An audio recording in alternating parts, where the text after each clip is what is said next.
heads up high and beat the drum to what we love. Risk the follow, we have felt it all come crashing down from far above. Stars are rising, countless worlds colliding, only one will take it all. Can we bring to fall the giants? Can we make the final call? We are the ones to ignite the darkened skies, the champions of the world that we defy. Us all right, of the few who rise up high, and we all fight at the last times.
round. Think fast.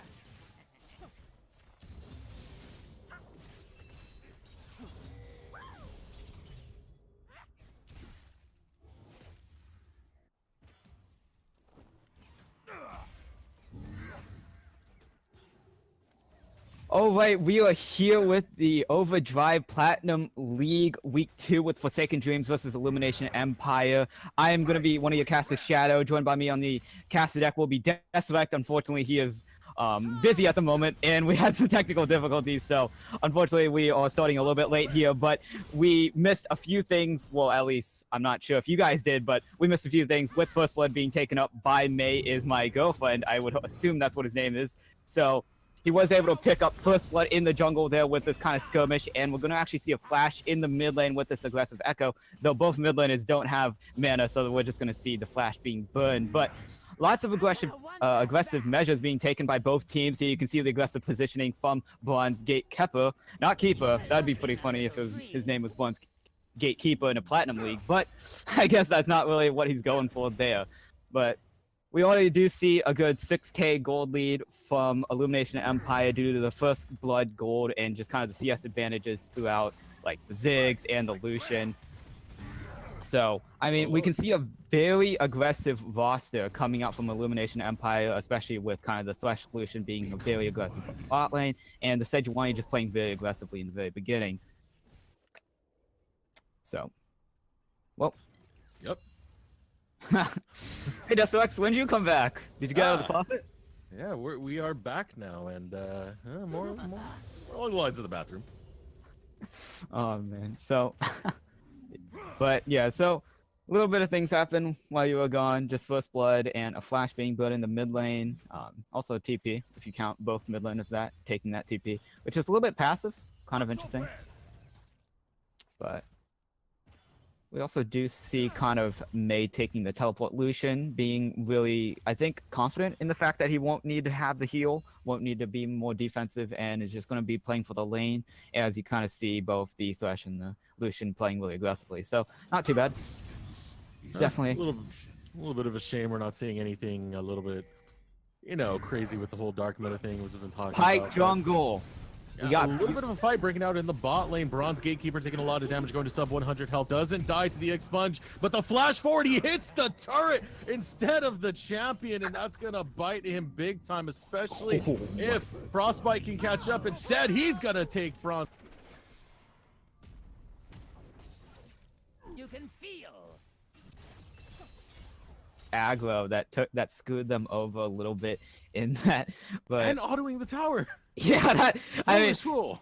Frostbite actually did heal as the auto came out, so even if May did hit the auto, he wouldn't have Frost wouldn't have died. But still, the auto on the turret did kind of, I think, stagger his kill a little bit and maybe surprised him, so that's why he took another turret shot. So that was a little bit not really what you want to be seeing. And luckily for May, Whoops is the only one that got the kill, but unfortunately it is the support that pays the price for his kind of mistakes. This is such an interesting little thing to do with the whole Pike jungle. It's gonna be painful in just a second. He actually didn't go over the wall. Are you kidding me? That was actually an insane read. He did that with no wards. Demon King 4, I remember him from the last season. He was an insane jungler who was able, who was not really good for his mechanical skill, but mainly due to the fact that he could read the enemy jungler and understand where he was. And if you saw after the little skirmish in the bot lane, he was actually top lane with the Juxin, actually ganking the top lane. So really nice player, more kind of a macro player, but really interesting to watch, especially on this kind of the tank Sejuani that we haven't seen in a while. Tank Sejuani. Yeah. You want to see AP Sejuani? That's a bit of a thing to say. You got to realize the latest patch did give Sejuani a bunch of AP ratios, and lately a lot more Sejuani players are going for the Runic Echo build. Yeah, I've seen a lot of Runic Echo, even things like Abyssal Mask, but I've never seen a full AP Sejuani. I can say I'll say hybrid, but we got a bit of a setup coming up in the bot lane. It's potential gank to come out. The power of that lantern is failed as he flashes too far forward, but the fight is still going to break through. The hook does land flush onto the Twitch Frostbite. Critically low, gonna finish the job is May, my girlfriend, and that's going to be a kill picked up on the side of Illumination.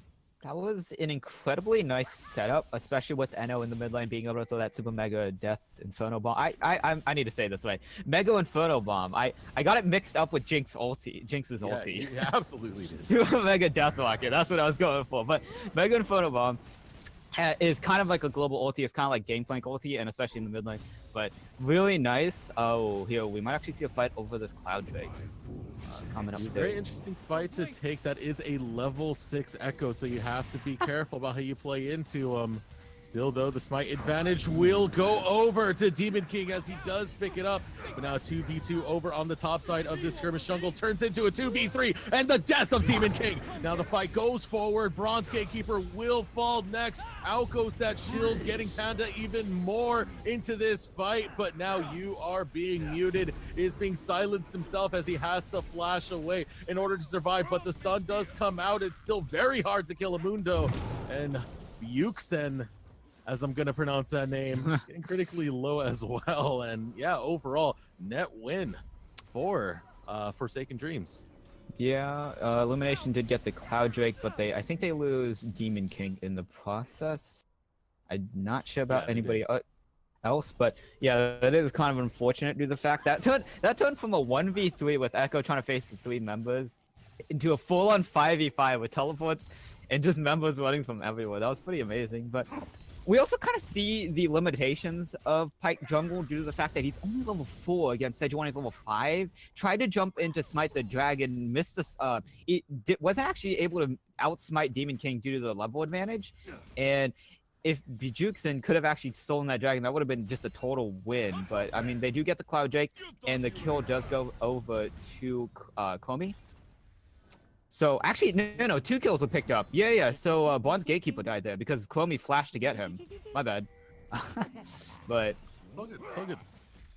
yeah, so he actually. So the interesting part is Chromie hasn't actually backed yet. He's still farming mid lane, and we see like a pseudo lane swap happening between the mid lane and top laner. And this is going to be quite interesting when Chromie comes back to lane. He's actually going to be very late as you are being muted. It's actually walking back right now. So he's actually going to get the lane advantage, and if Demon King can take this opportunity to invade this level 5 Pyke, well, he's already level 6, so we might be able to see Demon King make some moves on this map with that Glacial Prison. And it does appear to be the Cinder Hulk Sejuani, much to my dismay. Oh man, I'm actually disappointed in myself. Honestly, at this point, like, you have the Mundo, that's a wall already. Sejuani still builds tank after the Runic Echoes. I don't understand not opting to go for that build. Yeah, it just gives you a lot of damage, especially when you have kind of the early game advantage over the Pyke jungle, which is really weak in the early game. So I'm actually quite interested in the itemization in Pyke. Well, speak of itemization as he's ganking the spot lane. Here we go. Bronze Gatekeeper gets autoed 4 times. It goes off with the stun. Bronze Gatekeeper taking a lot of damage. The Glacial Prison does go out. Bjorksen falls first. And out goes the Mega Inferno Bomb. It's going to land onto nothing. Frostbite gets called down by May, my girlfriend. Now Panda is here, but he can't provide much backup in this 2v3 situation. Gets a lot of damage on the Demon King. Bronze Gatekeeper trying to get the angle for that death sentence, but that's going to end the exchange. Wow, that was... Once again, these fights turn from a 2v2 into a full-on 4v4 if you count the Mega Inferno Bomb being Eno's kind of participation in that fight. But I feel like the coordination from both these teams is very good. We see both these teams kind of going back and forth. Though one team kind of gets the edge. But in that fight specifically, it was the misstep from Bijuxen, who tried to hook May instead of Bronze Gatekeeper, who was right in front of him. He got greedy for May, missed the kind of bone skewer. Oh, never mind. Hold on. This looks very, very terrible for Enobino, who is able to burn his flash to stay alive, and the chase not being pursued by Panda Akali. But look at this in the mid lane. Demon King looking to follow up after that gank just happened. Does not have the Glacial Prison, would be very hard to catch out this Echo, especially with Chrono Breakup. But he is going to pursue forward, which might opt them to go for this gank after all. The recall was canceled from Demon King, so 2 people have joined. Still a bit of a stalemate. Looks like they want to go for it, and they are going to choose to go after it. This is the death sentence. Goes out, should be chained with the stun, and he can't even use the chrono break. A great layering of CC to come out of Illumination. That was a really nice CC chain. Buns, Gatekeeper, Buns is flash for that, but we are going to see some more fighting in the top lane, perhaps. Maybe a kill. Yeah, this is very, very scary for you being muted, because you got to respect the feast. If you get a little bit too low, that's all it takes. That om nom nom in the glacial prison absolutely whiffs, but so does the rupture, and down goes Chromie. Meanwhile, the bot lane, Frostbite falls to May is my girlfriend. Well, I was just, yeah, yeah, just call him May. I don't think you really want to speak that sentence out loud, but so, well, this game went from 50% to 100 extremely fast with 2 kills on each side of the map, actually. And the gank from Demon King 4 was really nice from the transition from mid lane to top lane to pick up 2 kills. Fourth laners, oh, more fighting once again. More fighting breaking out indeed. That passive going to be proc, cost a stun onto Bronze Gatekeeper. Bronze Gatekeeper can't do much to run away because there's 3 people on top of him. X marks the spot, taking down Bronze Gatekeeper. They're going to continue the aggression, continue the pressure, and May falls. Teleport is canceled for both top laners, and that is a huge comeback win for Forsaken Dreams. Wow, I feel like these teams are extremely equally matched. When one team makes a play, the other team makes a similar play on the other side of the map. And I mean, though we did kind of see a streak from Illumination picking up 3 kills and even the first tower with the Ziggs in the mid lane. This is pretty insane. He's actually pushing in a turret right now while these guys only are taking out a turret. But completely uncontested, but there we go. They've showed up. The TP has happened. The stun comes out from Panda, who goes straight onto May. Demon King, May, both in critical conditions as the damage goes out, takes down May. Still Demon King trying to play forward. They get the stun. They get the death sentence, but will it be just that? As the chrono break goes out, keeps him alive a little bit longer. The Mecha Inferno Bomb does whip. Yugson wants to take down Bronze Gatekeeper, watches his ally fall as he falls next. And now cornered is Panda Akali. Enobino is here to finish the job, and down goes Panda Akali. Wow. Ironically, with all this trading of kills and towers and stuff, I mean, Illumination is extremely in the lead. Having 3 turrets, they didn't even get the outer turret in the bot lane. They got the mid turret, inner. Yeah, it's at 170 HP, that outer turret in the bot lane, and they gave their lives for that and didn't net anything at all, maybe a few kills. And they're actually going to try to take this the second Cloud Drake of this game, but Cho'Gath's feat is coming up. Oh no, he's all by his lonesome, and down Chromie goes. Meanwhile, Bjugsen, we're gonna Bjugsen, fighting it out in the top lane with the being muted. I'd like to call him Burger King. That's my favorite name. It's Bjugka King. Bjugka King? Bjugka King. Well, so with all kind of the dust settling, there's a lot that's been happening, and I don't know where to start. I think one of the facts that Chromie tried to roam down to the bot lane and help out his team gave You're Being Muted the top lane turret, and they didn't even need him. He actually ended up giving his life just to help his team, kind of, if you count that as helping his team. And now we're going to see a giant lead in the jungle. Bjugsen can't even give the blue buff over to his mid laner due to being 2 levels down over his counterpart. Uh-oh. Ooh. A little spooky. Dead sentence doesn't land. It's all right. He's a Braum. But this Ziggs is actually proving to be quite the pick, especially, like, we see Panda Akali playing really aggressively with this Echo, which is nice. He's getting kills, he's getting ganks off. But Eno, he took 2 of his turrets in the mid lane in the time that he tried to gank, and now this is a gank from Eno. Get more as Whoops falls. Out goes the parallel convergence. Isn't gonna find much with it though. Doesn't even really get the shield out of it. Now with this tower under siege, we are gonna see response out of Bjugka King as the death sentence goes out and it lands onto him, taking him down. May picking up that kill. Out goes the Cullen. Critically low is Panda. Out goes the Lancer and keeps that ADC alive and resets the siege onto the tower. Yeah, I mean, oh. Oop, there it goes. That's the power of the Sigs as it takes down Frostbite a little bit too close. The bouncing bomb does the deed. Oh, Mundo's being here. Oh, not. But yeah, with all being said, 16 minutes. There's a 10k gold advantage for Illumination, and Whoa, whoa, whoa, oh, whoa. well, what? That is a lot of gold. Oh my Yes. goodness. Well, scratch what I said about these teams being even. It seemed like they were being even at the very early game while they were trading kills and stuff. But I think it's just the team comp that Illumination have. The team comp just kind of favors the things that they've been doing. With all the fights been happening, Eno's been able to walk down like halfway through the bot lane, throw the Mega Inferno Bomb, and then walk back and just start taking turrets. It's definitely just kind of the champions they picked that are just much more that are just much better suited for this kind of fight. Like we've seen May just kind of duel the Twitch by himself with that Bork, and it's just it's just a difference. I got to go a little bit further than that because this is not out drafted. This is out decided, out macroed, out skilled. Yeah. Is what's going on because we see with Forsaken Dreams. They're willing to do these very, very questionable decisions where they overstay their welcome. But out goes the Glacial Fissure, doesn't do too much. Frostbite low, and so is Whoops. As Whoops, he makes that mistake and feeds a double kill over to Enobino. And now you are being muted, standing his guard among 3 members of Forsaken Dreams, and they're not willing to take that any further. Yeah. I mean, Illumination are playing the tune, and Forsaken is dancing to it while muted. Oh my goodness. Muted he wants to be that brick wall, but you're not too far into this game just yet. Depths from below does whiff, but not the hook as it lands, and Chromie gets a feast. Oh my god, they are pushing the inhibs. 18 minutes in right now. Rift Hild and Ziggs in the top lane, mind you. More fighting to continue. This is absolutely over. Frostbite's not even fighting this at this point. Inhibitors under attack 18 minutes into the game. It seems like Forsaken has just absolutely given up on this as Frostbite dies while DCing at the same time. Chromie is going to go down next. The hook lands flush.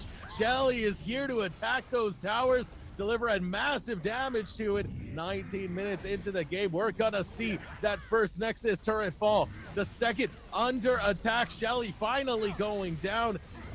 Panda's doing whatever he can to try and delay the inevitable. That's what it is at the moment. Inevitable. You have no ADC. You have no chance of finishing off this game as Panda still goes in. Doesn't get the death sentence, still gets the kill, and this game is over. Just shy of 20 minutes. Illumination are gonna take it with the devastating 8-22 score. Oh my god. That was one of the, I think with the guy named Bronze Gatekeeper, you would think that you'd only see these kinds of games, these kind of stomps in low elo, and I guess with the player named Vaughn's Gatekeeper, I guess we're having those games. But I mean, when it came down to it, the decision making, I never got to finish my point, was downright miserable. That came out from Forsaken because they to commit that much to a bot lane tower, it'd give up 2 mid lane towers. What are you doing, Forsaken? You guys need a coach. Come on. yeah, they were going all for one play and ended up losing a lot of the grip that they were trying to take back from the kind of unfortunate early game. They dedicated to one play, which isn't too bad, but ended up losing so much because of it. Oh No, even dedicating to the play, they didn't get that tower. yeah. That was already, you're committing so many resources for that and getting absolutely nothing out of it. What are you doing? You have to understand how the map works. You can't just dedicate that hard to one thing. Yeah, I mean, I think the thing that sums up this match right now is just kind of, if you look at Ziggs tower damage, it's 32k, and I mean, that's just all of the story of this game. Just Ziggs being able to siege down those turrets, Lucian being a very dominant AD carry, and Demon King just being a very good jungler in general. I think Demon King was everywhere that he needed to be. Enno was basically capitalizing on Forsaken Dream's mistakes, their kind of positional mistakes and macros, and May is just being able to out-mechanics them, being able to kind of survive these ganks that they're throwing at him. So they threw everything in the kitchen sink at the bot lane, and they only died 6 times, which is, you would think, is pretty surprising. So that's pretty interesting, especially. But Unfortunate for the bot lane that got targeted so much, but they were able to survive and persevere, getting 9-2, 11-6 overall. So too bad. Overall, yeah. I don't think I've ever seen this fast of a game before. Yeah, that was pretty fast. I mean, I've seen in other leagues where we've had like 15-minute victories, but this one just felt so much worse because it wasn't even like there wasn't any chance. After a certain point, it was just like, Yeah, it's just gone. well, we could, potentially try and set up vision, try and get some kind of skirmish going, but there was nothing. It was just like, focus on a tower. We're gonna get this tower. Darn you, children! Get away from that tower. We want it. And I would have gotten away with it if it wasn't for your bull.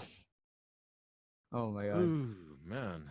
So I also have to ask, at what point at this game do you think it was over? Like at one point, do you think it was the turret? The whole sacrificing everything for that turret? Yeah, pretty much. It looked kind of over before that because if you looked at the kill lead, it was very shy. But even then, like, they had no macro game, so they were still losing towers. And the gold lead, despite the kills being relatively close, had already started skyrocketing. The deficit was growing and growing, and that was due to both CS, that was due to both towers, that was due to just crucial mistakes that shouldn't be made. Oh man. I mean, they'll have to go back definitely to the drawing board and kind of I mean, I feel like there was very small.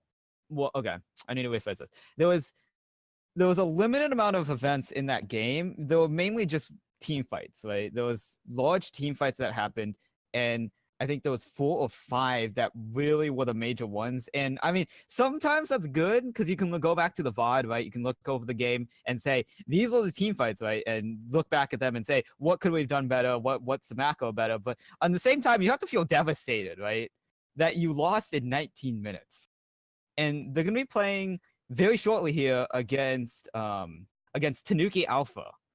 And I'm kind of curious on what's the kind of mindset going into this game. Do you just shake it off? Do you kind of try to learn from it? Like Yeah. Sometimes these games do happen regardless. I mean, I believe we saw it in Risen. Over in Risen, you had a team that got destroyed in 15 minutes. That was the game I was just talking about.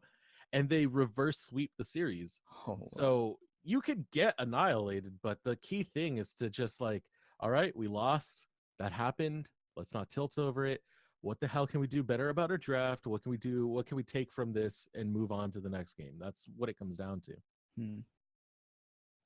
Oh man, but I mean, we'll have to kind of I'm still trying to process what happened in this game, definitely, but just happened extremely fast. But I mean, I guess we'll have to start continuing towards the next game that will be happening. It will be between Tanuki Alpha versus Forsaken Dreams. Forsaken Dreams will be trying to redeem themselves after this devastating loss, and Tanuki Alpha will be trying to maybe capitalize on this game that just happened. So, yep. Desox, you can go. Yeah, so stand by for that game, and yeah, just please hold for the break, and we'll get straight into that. Thank you.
yeah, Beamos versus Forsaken. The way around.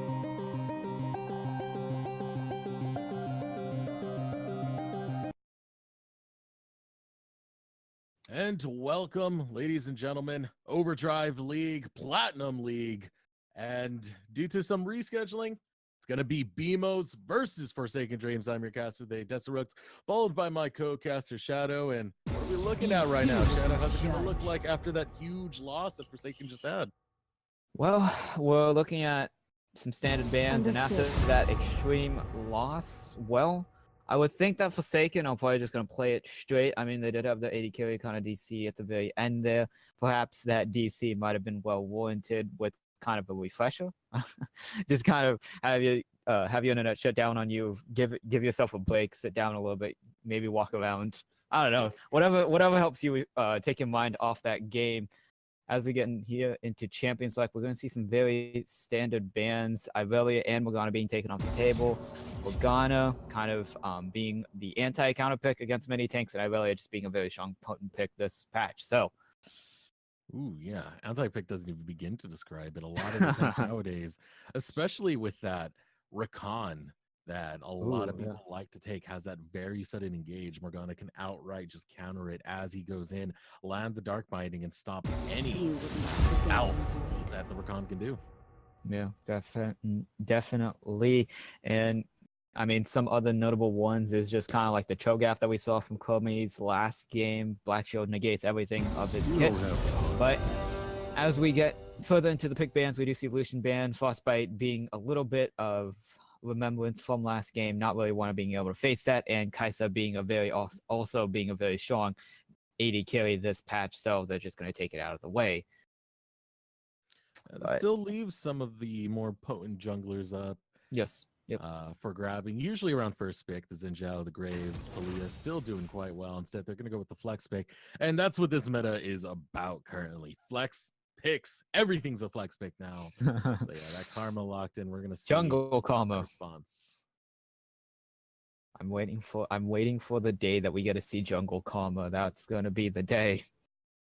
But so yeah, we don't actually know if that's going to go to Galbi. We don't know if that's going to go to Shamir. That's what we called him last week. My bad.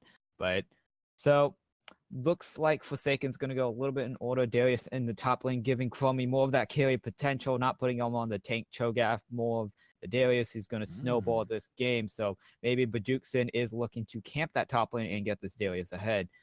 And yeah, but taking it this early is a little bit risky. There are some counter picks that work pretty well against Darius. It's all about being able to either exploit early or out sustain and scale to the late. Darius, of course, definitely strong regardless, still one of the top laners out there. And speaking of top champs, Talia locked in by Bjarkason. Still trying to get it. Bajuksin. I'm calling him Bajuksin.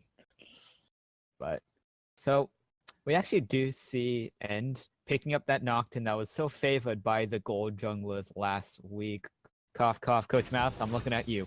But Nocturne being a more popular pick, especially in the meta of diving. I mean, though you were talking about that whole first blind pick, Darius, I do think the Darius blind pick is pretty okay, especially since Bajuksin has picked up the Talia, because they're 2v2 if you count Handsome Jax versus End on the Nocturne and whatever Handsome Jax is going to take.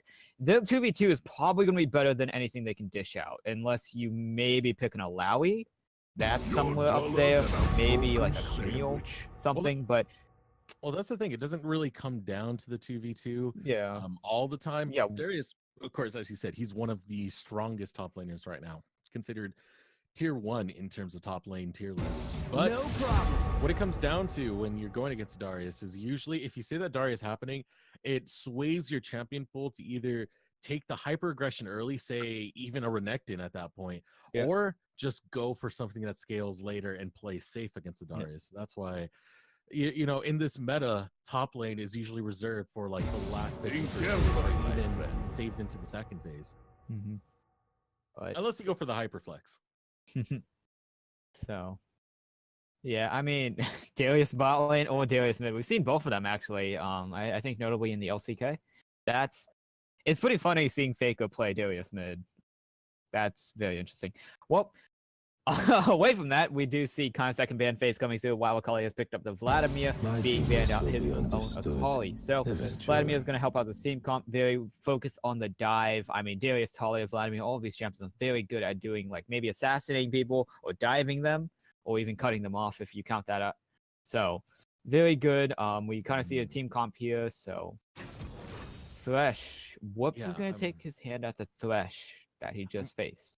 I'm kind of liking the draft that's coming out of Forsaken Dreams so far. There is a little bit of concern in the way they're doing the order, but the way they're going with the draft looks much better than the draft they had planned with the first game that they just had against Illumination. But meanwhile, on the side of BMO's, their draft is nothing to scoff at as well. It's also very counterable, but the damage you can output towards the mid game is absolutely massive, especially when that paranoia comes up for Nocturne. I think what would make this team comp extremely good would be a Mordekaiser bot lane. Actually, you know what? I like Mordekaiser bot lane in general. I'd like to see him even without this comp. But something that would help the dive, maybe I like Mordekaiser's up there. It helps him chase potential. Maybe a Jinx. I feel like Jinx is one of the like marksmen that you'd want to pick with this comp because of like all the AoE and damage. Okay, they're gonna go for the supportive AD carry. They're just gonna Frostbite's gonna stay true to his name. Mainly just gonna help out his team with that enchanted crystal arrow. Just kind of shoot them out, hawk shots. Not really looking for the damage. I don't like that whatsoever. Yeah, I'm not too big of a fan, but that is, especially going at this late. It doesn't benefit feel good. them. It doesn't do good in the current meta. Ashes has very much fallen off with the way she plays at the moment. You have to go sort of a Blame the Rude King Runins build. Like crit is not even that viable at the moment. There are some crit workarounds where you go for the double BF, then do a Zeal, then finish Infinity Edge. But it just feels weird. Yeah, I don't like it, especially going against the MF and the Nautilus. The catch out is too easy. Following up with the paranoia. Yeah. I feel like Forsaken have drafted themselves into a hole. I mean, like, the entire comp was okay. The Ashe feels like a supplement, kind of like helping them out. But you also, like, the toughest part about Forsaken's comp is especially the Ashe, right? Because you have a lot of damage in the Darius, in the Vladimir, and even Talia. But the Ashe doesn't give kind of like the damage or the utility that they need. Yes, you can catch people out with the enchanted crystal arrow, but that's not what you're looking for in Forsaken's comp. You're not looking for the catch out. You're looking for those giant fights. The Darius where he can reset, the Vladimir where he can pull into the enemy, and the Talia just doing DPS. I mean, sure, picks are fine, but with Nocturne picking up, like, Nocturne has a spell shield, so he's not really going to be caught out. Karma has a movement speed buff, and I mean, I guess Misfortune is pretty immobile, but she also does have a movement speed buff. So it's, I don't know. I can't really say I'm sold on it, but I don't know. Okay, so I feel like the whole point of that comp is the catch out. Their 5v5 is it's pretty good, but I don't think it's gonna be good enough to where you want it to be good, as in terms of timing. It takes a while to get there. Specifically for the Ashe to get there, it's going to be like 30 minutes before the Ashe finally gets a full turn on. I feel like it's all about the pick. You have a good pick comp right here with the Death Sentence, with the Enchanted Crystal Arrow, with the Seismic. It works together quite well, but I don't know how I feel about the damage follow-up. Of course, both Vladimir and Darius are kind of cheap in the way they work in itemization, so they can turn on quite fast. But who's going to turn on faster? The Misfortune, the Karma, and the Nocturne. I feel they have a much more higher pace in this game. Yeah, I think this is definitely going to decide on the early game. Very early game skirmishes, how these teams are going to be playing it. Because I think both teams, once they get snowballing, it's going to be very hard to kind of get away from the snowball, right? Because Vladimir Darius, I think we've all seen kind of a fed Darius or a fed Vladimir running towards you and just chasing your entire team down, right? But you also have to go on the flip side where a Fed Nocturne, maybe a Fed Misfortune, or a Fed Urgot are also extremely scary. Maybe even a Fed Karma if you've ever seen like the full AP Karma. So Okay. I doubt she's gonna go for like a super Yeah, aggressive like yeah. Rabadon's Death Cap Karma. I'm okay with that. But Yeah. usually when you go for Karma, you typically go a little bit more Magic Pen heavy because she has great base stats. It's just the scaling is a tiny bit on the weak side. And that's what makes her usually desired because she does flex that support while still doing great damage in the mid to early. So, yeah, I think this game is just going to definitely decide on the early game skirmishes. I feel like I feel like Forsaken has a better catch-up mechanics in the kit. Vladimir will eventually scale into the late game, if it gets to there, of course. He'll eventually become that late game monster that most people know. Darius will be very scary when left unchecked in team fights, right? And Ash is just going to be picking people, right? They can pick people like with the Enchanted Crystal. You get caught out, right? But Beamo's commandos are a little bit harder, right? Because if you ever seen like a Misfortune that hasn't built the right items or was behind on items, she does poke damage to you with the ulti. So, and God just gets bursted. Karma, I mean, if Karma goes that supported build that you were talking about, kind of like the Magic Pen, a little bit more, not going to be doing the damage to scare people off, and she has a shield that got nerfed this patch. So no, I beg to differ. The Karma still does great damage. It's all about the base damage. It's just the late game damage is where it falls off. Oh, okay. Well, I mean, I guess so. Like, I mean, I would have to go to there, right? Because if they do get behind, they're never gonna get to that like late game. They're never gonna be able to finish the items. I mean, well, I feel like their comp is not for late game on the side. Yeah, of course, yeah. Like when you build Karma, it's usually like even Ardent Sensor's picked up on her sometimes, but Luden's Echo, Morellonomicon, it's all about amplifying that early damage, and that's how Karma works, and that's how also Misfortune works, because she builds lethality. Pair that with the Nocturne, they have a lot of potential coming in this mid-game spike. I think both teams. Yeah, the mid-game, I would say Beamos has the better one. Whoa. Panda Akali opted for the Electrocute. Yeah. That's a rare one right there. Yeah, definitely. With the emergence of bot lane Vladimir, most people have been taking Electrocute in the bottom Vladimir due to the fact that they need to compensate for the damage that they're not doing in the early game. And some people have taken that actually to the mid lane because they've seen what bot lane Vladimir can do. And they want the early game damage plus just the burst damage to be more of an assassin. And if they are relying on those picks and the pick comps and the skirmishes that we were talking about earlier, then Electrocute does help with that better than kind of like the team fighting aspect of it. So, yeah, but he has to skirmish if he's going to go for that Electrocute, because Predator, if you're trying to do it without Predator and kill a Karma, it's not going to happen. Like, that's outsped, outran, snared, slowed down, and we might get a little bit of a fight right here. Nautilus has started the dredge anchor. Yeah, the anchor's yet to come out just yet. And there we go, onto the jungler who has to flash away. But the follow-up comes up big. So far, 1-for-1 exchange, and now that is 2-for-1 in favor of BCS as they go after Panda Akali. They make it worth it in the early jungle fight. Beamos is gonna take it. Wow, yeah. And those kills, see, the question is, these kills don't mean much yet because it depends on how this gold is used, right? If these people are able to get that gold and get an advantage in their laners, then it's worth a lot. Because Frostbait got the kill in his on the kill for him, he's gonna get boots. And then Galbi is gonna get the kill, and we're gonna have to see what he picks up. Maybe a Dark Seal? Or nothing at all. Okay. That's interesting.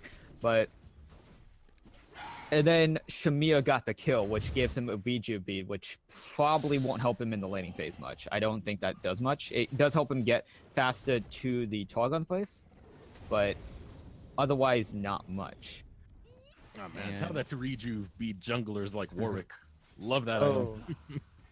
This reminds me of the days where he took 3 Reju bids on Shin because it was really good on him. But it's called the poor man's Warmogs. Yeah. That's what we call that. So yeah, so actually, yes, the gold advantage is in BMO's favor right now. It's 5k, but Forsaken got the better end of it, if you, in quotation marks, of course, because Frostbite was able to pick up boots for his lane, right? And nobody on the side of BMO's really got an advantage with the gold they got. Galbi was playing that weird. Like, he had an exchange, he could have won it, but he opted to go in when that blood was maximized, which overall makes it a net win for Panda. It's gotta choose your timing better. And it's also due to the fact that he can't push against this Vladimir in this early game until level 2, because like right now, as you see, because level 1 he took Focus Resolve. He took the Focus Resolve, which is the boot. So you can't use that on minions. So he wasn't able to push as fast as he should have and been able to punish the early game with his Vladimir. Now he will be able to, but yeah, that's why he had to kind of take a bad trade. But yeah, that's the thing about Talia, by the way. Melees hate fighting her. It makes her so good in the current meta because Xin Zhao, Graves, all those champions, including Nocturne, have a hard time against Talia because the more you try and chase, the more rocks you eat to the face. Even if you do close the distance, Seismic Shove pushes you back. Yeah, but so we're not going to see much in this early game. We're going to see another Cloud Drake being first up on the table. Oh, really? Yeah, in the jungle. Yeah. Introducing. No flash. Wants to be aggressive about the way he plays this, but yep, there it is. Seismic Shove. That's all it ever takes. Yeah, that was pretty nice. Bajuksin going to be driven out of his jungle, unfortunately for him, and is actually not going to pick up anything, but maybe pick up a Darius in the top lane. Yeah, so the fight is going to pick out Chromie a little bit too far forward, unable to land that Q, is introducing as he tries to turn onto Handsome Jack, who's doing perfectly fine as he gets that first lane kill against Chromie. Yeah, I mean, he was just pushed up, and that was kind of weird, even though Chromie saw end in his own jungle at Raptors, right behind. Oh, cool. Ooh, that was a very nice try to come out of Panda, but it might be a worse decision to come out of Galbi. Why did he stay that close? You know he has Ignite. Oh man, that was just a simple walk up and just kill them. There's not much to say other than Galbi just really not kind of respecting the damage, respecting the electrocute, and there you go. There's the electrocute usage of this game, but. It was pure disrespect. Tides of Blood missed, which is already huge right there. That's like, all right, we're good. We just got to back away. Instead, he wants to keep the tether going. Oh, more time. We're going to have a gank come out. Shmurby gets hit by the Seismic Shove. Death sentence soon to follow last flush. And Byuk-sen picks up a kill. Yep. And early game aggression coming out for Forsaken Dreams, evening up the gold and on the right members too. All 3 members that you kind of want to see it on: Talia, Vladimir, and even the Ashe if debatable. So not too bad for them. On the other side, BMO's not looking too hot. Galbi wanted, so now we actually see why he didn't spend the gold in the very early game off that kill. Was he wanted to pick up an Amp Tome, and was it worth it? Was it worth it? Oh man, but it all would have been worth it if you just respected Panda's damage. Like, come on, man. You're that low, you know he has Ignite. What's going on? Well, I mean, the electrocute is kind of a little bit surprising for mid lane, of course, at least. So maybe he wasn't expecting that. Maybe he's more used to kind of Predator Vladimir. But yeah, that is a misplay on Galbi's side, just kind of not showing it. Ooh. Close. Yeah, but even then, he would have died without the electrocute. The electrocute at this point, it does some damage. It doesn't do that much to the finish. That Ignite had just started. Yeah, I would have burned him. Yeah, I would have burned him down. So, but yeah, didn't even burn Flash though. So really, yeah, just didn't expect himself to die. And I mean, we're not gonna hop on it any further. But Cloud Drake is gonna be coming up. Well, not coming up. It is still up for the taking. Both teams not really looking to take over this. Probably going to be looking at it for more of like kind of the medium for a fight as both teams want, as mid lane's going to be fighting. Ooh, this is dangerous because Hemoplague still is up. Blood Pool has yet to be used. Hemoplague goes out, throws out the Q, but not really going to land anything when he's in Blood Pool. Still, though, the gank coming out at a beautiful time gets the kill on the Panda Akali. Yeah, that was a simple kind of wanting to fight, but jungler comes in and messes that up. Oh, that's a flash, but really early. I guess he just didn't want to take the damage, especially just kind of threatening if Chromie started to chase him. But now he's not gonna have that flash, and Chromie still has the Noxian Guillotine. Ooh, TP in the bot. Interesting. I don't agree with this TP usage to get the dragon. It's much better usage to come out of that, but out goes the paranoia. I think they were threatening something. Either that or they wanted to directly go on bot lane, but they lost vision. The TP at Dragon was fine because I think Galby was trying to back. Yeah, Galby was backing, so he just it was a TP to Dragon so you could get back to lane. It's just kind of a walk away, you know. So a little bit confusing, but it is what it is. But Enchanted Crystal Ale is available on Ashe currently. We might see some picks happening maybe in the jungle or even in this bot lane. I want to maybe see a gank from Pandia Kali down in the bot lane, especially with the turret aggro juggling that he can do.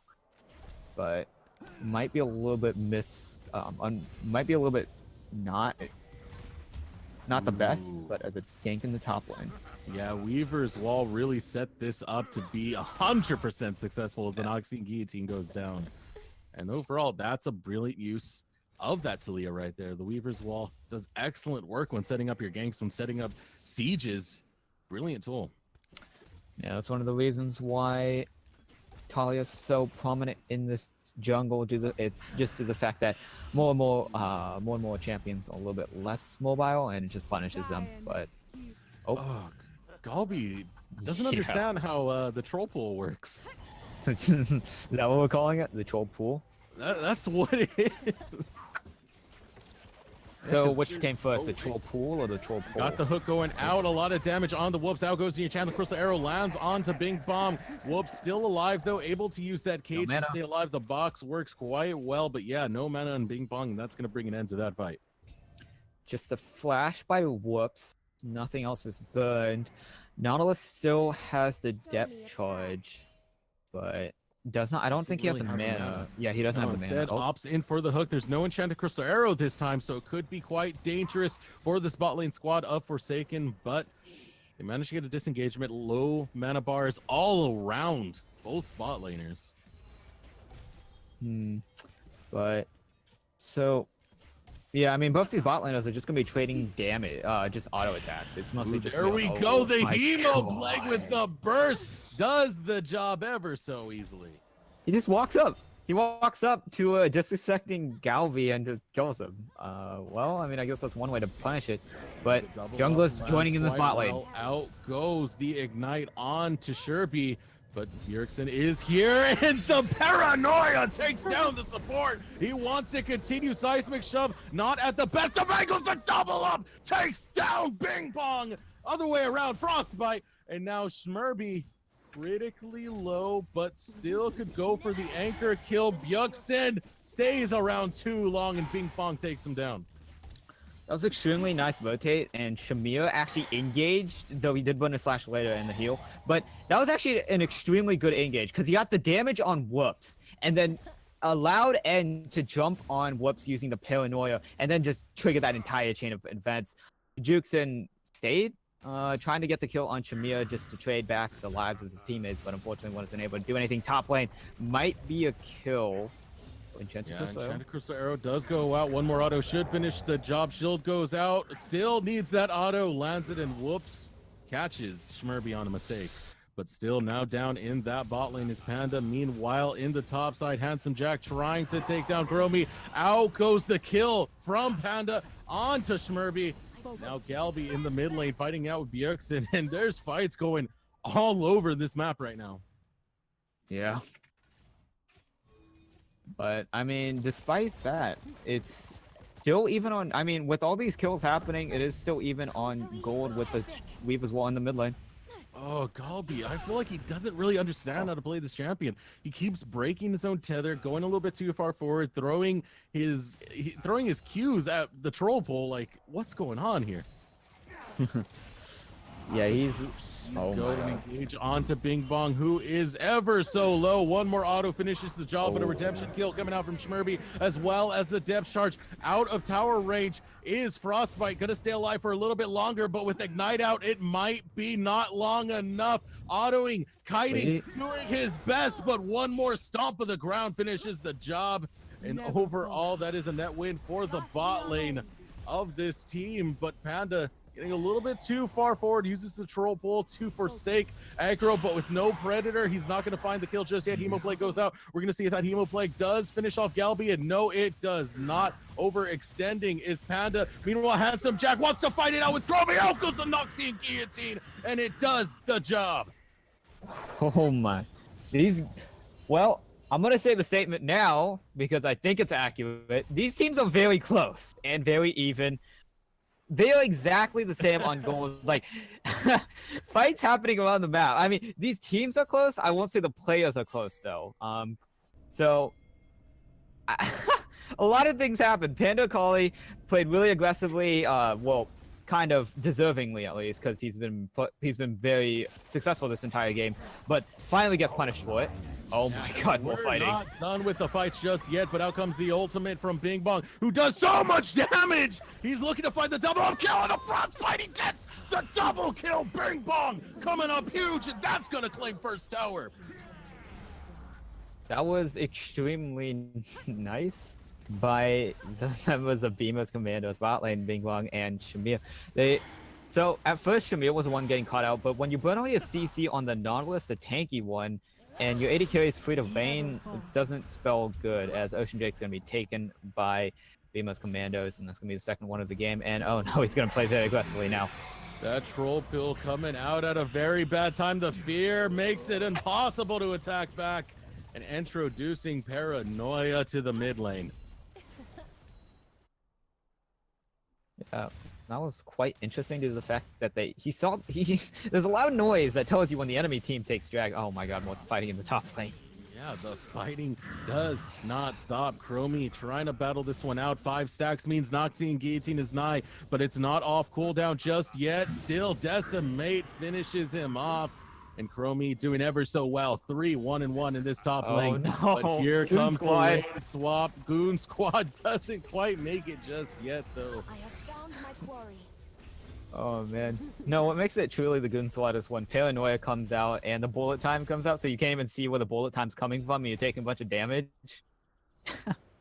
But okay, well, they got 2 turrets in that play and are now good 3k gold up, and looks like Forsaken Dream's gonna push back themselves. Oh, TP. Ooh, this is very, very risky. But still, it is Handsome Jack. He does complete the teleport. Out goes the Hemoplague. Anja introducing, who's in a lot of trouble. A world of hurt. Still hasn't died just yet. Noxian Guillotine goes out, but it's far too early. Still introducing, able to take down Panda before he falls himself to Chromie. The fight going back and forth, 2 for 1 so far. Chromie still alive. That Juggernaut buff doing ever so well for him, but not well enough as Bing Bong's able to take him down. Now Handsome Jack on the hunt for Whoops, who's slowed, and this is his never-ending demise as he's devoured by Handsome Jack. Well, that Rift Herald was taken up by Shamir. And I think, yeah, he's gonna summon it in this mid lane, pushing it. And that was a fight brought by the 2 members, Chromie and Panda Collie. They were trying to contest the Rift Herald and ended up sacrificing 4, yeah, that's a lot of damage, but 4 members, and even if, yeah, 5th. Oh, down goes Frostbite, and Shelly wants to get one more dash before going down, slams into that tower. As you know, those towers have been changed, that they only heal in thirds now. So that damage, a good chunk of it's going to be permanent.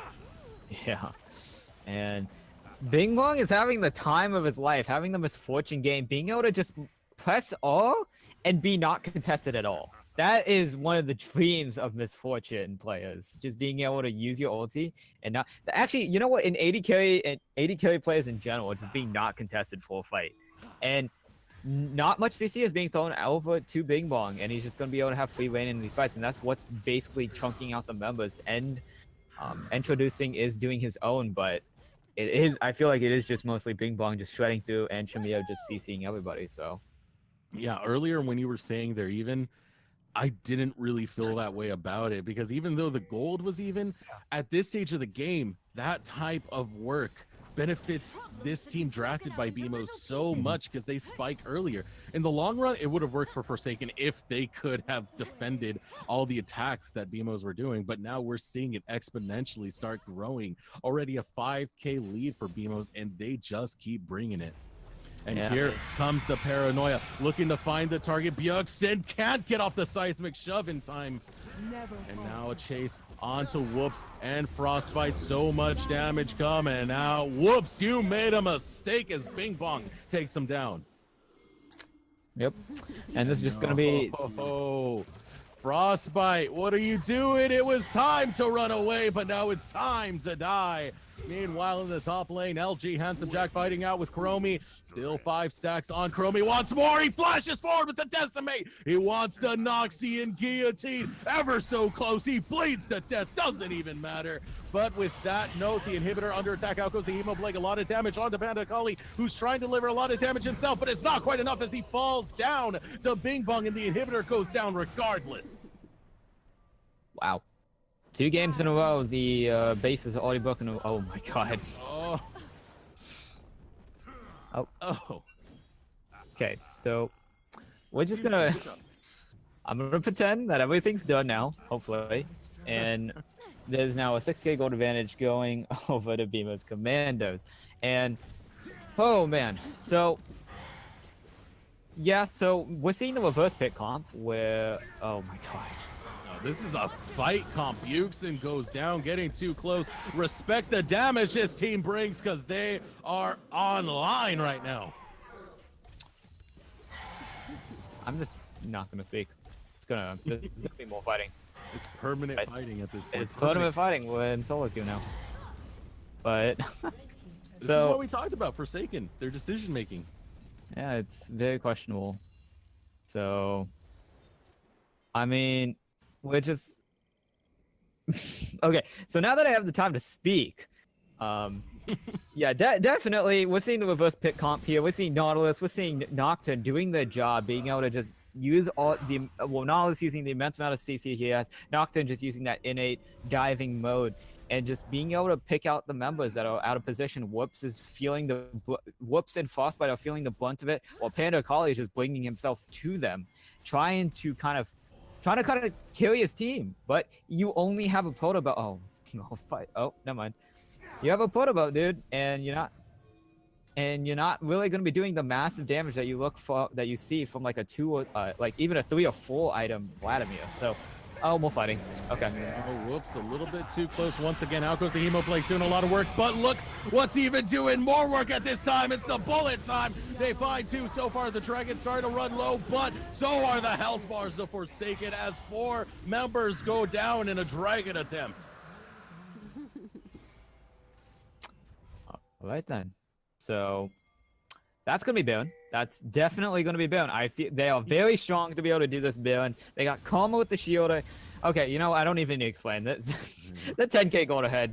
That's enough. But so I do want to note to those viewing, Twitch is having slight problems right now. So if you refresh the stream, Twitch is gonna be down. So if you refresh the stream, you won't be able to watch the stream anymore. So I'm just gonna put that out there, as Twitch is having problems and Baron is gonna be going down to BMO's Commandos. So Yikes. Don't refresh it. Stay tuned. Don't touch that remote. 48 hours in, still have not refreshed Twitch. Oh. So BMO's Commandos already taking 1 inhib, already having super minions pushing down this mid lane, already looking comfortable to be looking to close out this game, trying to match the last game between Forsaken and Illumination. Not as dominant, but looking to contest their kind of victory and have a little bit of competition. But so what can Forsaken do? And that's the real question here. Can they make it out of a 10K gold deficit? Realistic answer, probably not. Ideal answer, they have a few options at their kind of command. They have the Asher, which if they are able to catch out any member, yeah, I think any member except for I think Handsome Jack, they will be able to kill. with all at least 3 or 4 members with the Enchanted Crystal. Or they just need to let Darius get online. Once Darius gets online, he can take over these fights, ideally, while everyone else is being distracted. And if he's left unscathed during these fights or unnoticed, he can definitely make a lot of devastation. Also, they have to stop Bing Bong from actually like ulting and like immediately burst him. But looking very grim right now. Yeah, honestly, what they need to do is stall out because Vladimir in the late game's a beast, so is Ash if you can get to that crit point. But at this point, stalling only makes you bleed more if you can't actually defend these towers. And we're seeing right now, BMOS is just chonking through tower after tower as the hook goes out. Dredgeline lands flush. Bjergsen has to flash away. Out goes the bullet time, and here comes the paranoia. They're going to find Bjergsen, who's just barely escapes by the skin of his teeth. Out goes the Noxian Gate team. The Resurrection coming out from the Guardian's Angel.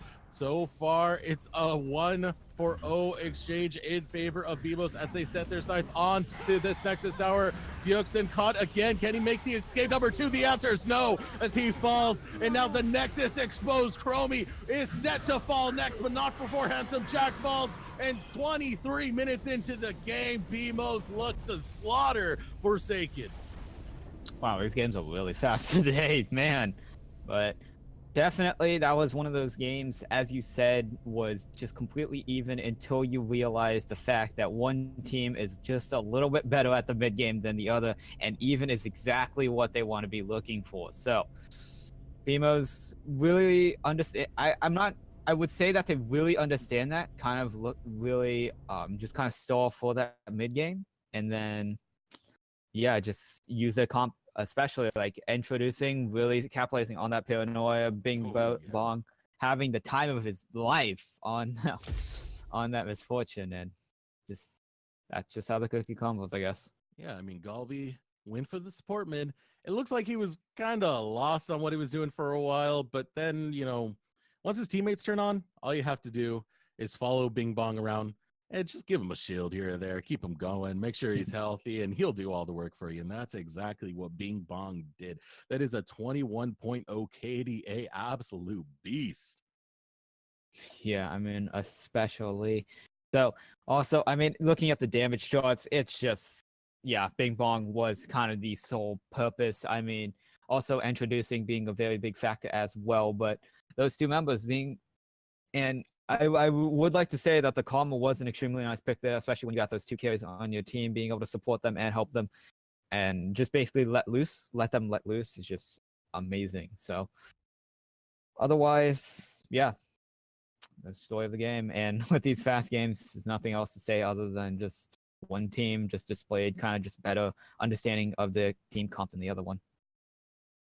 Yeah, it's the way the cookie crumbles. Forsaken experiencing their 2nd loss of the day. How do you come back morally from that?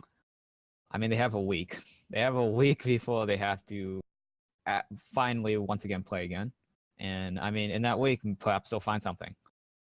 Definitely, they looked like they were playing a little bit like solo queue in that game, just kind of getting caught out, not really coordinating anything, and just kind of doing their own thing. And perhaps they'll look to fix that. But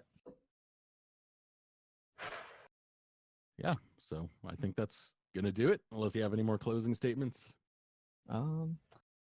Well, I don't think so. Otherwise, Twitch is still having problems.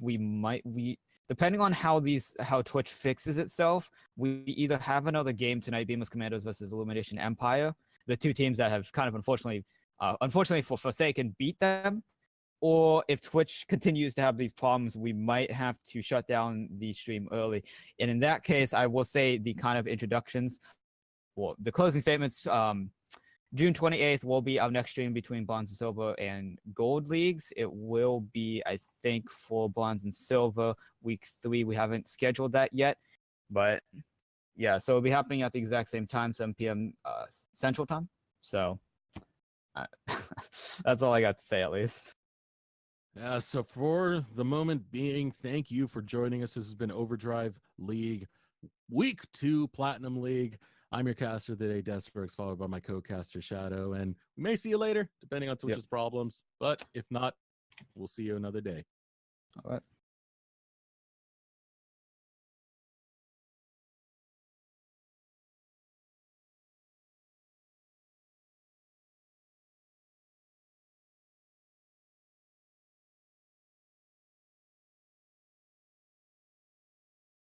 Still spend this time with me.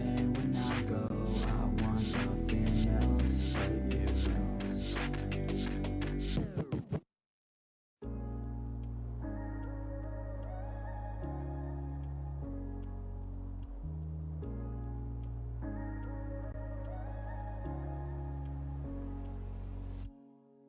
The smell of your old perfume still on my shirt. It's like you're here. Tell me, why can't I have you? Yeah, you got me under your spell. The more I scream, the less you hear. Am I just leading myself on? Yeah, I come alive to the sound of your silence. 'Cause I'm hunting down something and I don't even know if it's real. So many times have I climbed up this mountain, but still I try to catch it, yeah, I don't even know if I will. But I can try. But I can try. But I can try. But I can try.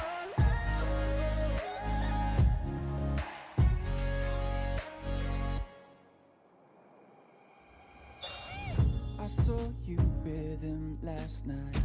What does he have that I don't know? I tried to imitate him.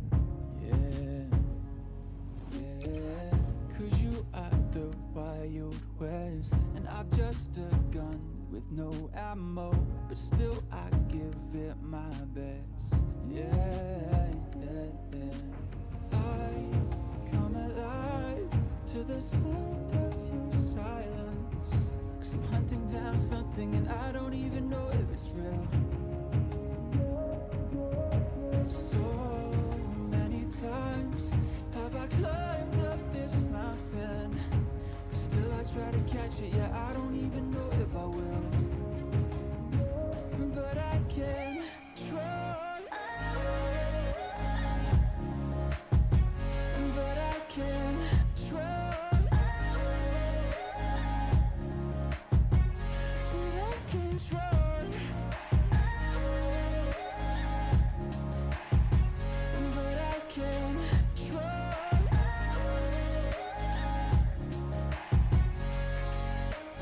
I come alive to the sound of your silence. 'Cause I'm hunting down something and I don't even know if it's real. So many times have I climbed up this mountain, but still I try to catch it, yeah, I don't even know if I will.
seat, trouble with the curb. Lovers in the backseat, singing like a bird. Oh no, take me to the good life. Stranger on the mountain, hanging on your words. Walking in a nightmare, everything is blurred. Oh no, take me to the good times. Don't forget what you told me. I'm a wolf in sheep's clothing. Watching, waiting, my prey is praying. There's no escaping. My blood's pumping. I go 100.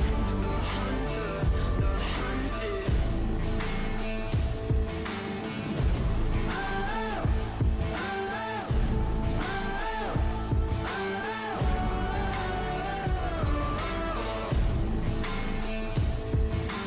Robbers in the spaceship, crashing through the air. Devils in the details, leopards in your hair. Oh no, I can see the future.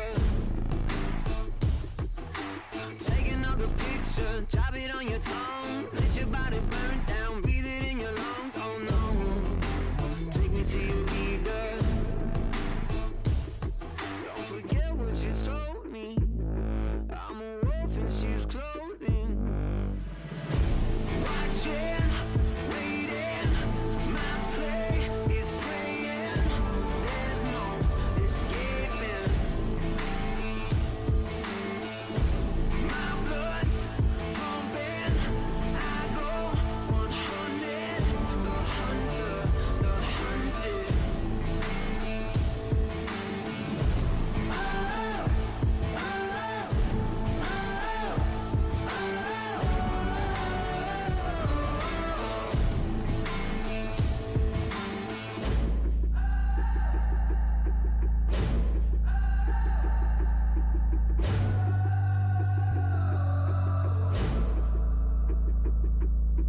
Take you to the red line, bring you with the force. Buried deep in your mind, soldier in the war. Oh no, you can run, but you can't hide. Watching, waiting, my prey is praying. There's no escaping. My blood's pumping. I go 100. The hunter, the hunted.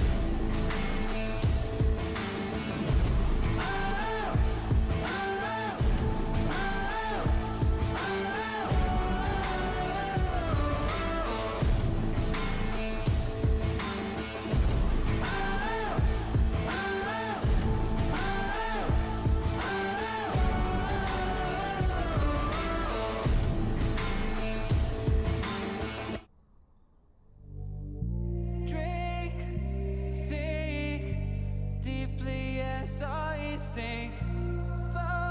Finally, someplace I found peace in the dark of night.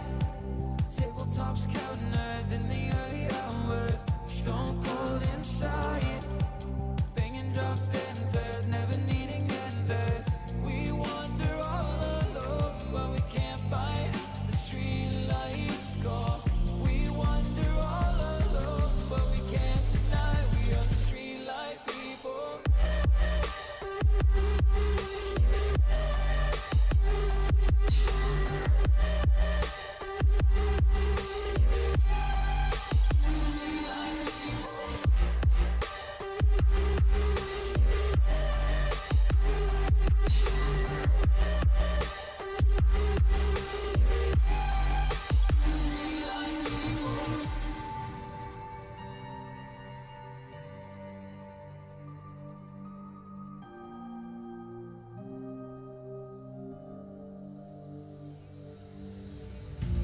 Pills, thrills, chasing whatever kills. For so long, I forgot how it feels in the dark of night. Tabletops, counters in the early hours. Stone cold inside. Banging drop stanzas, never needing answers. We wander all alone.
complete darkness inside of me.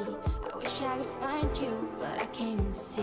Like a flower needs the rain, I need your love to help me kill my pain. I wanna find you, I wanna know who you are, 'cause I'm alone tonight and I need someone to care about me now. We go, we go, we go, we go. Tyrant.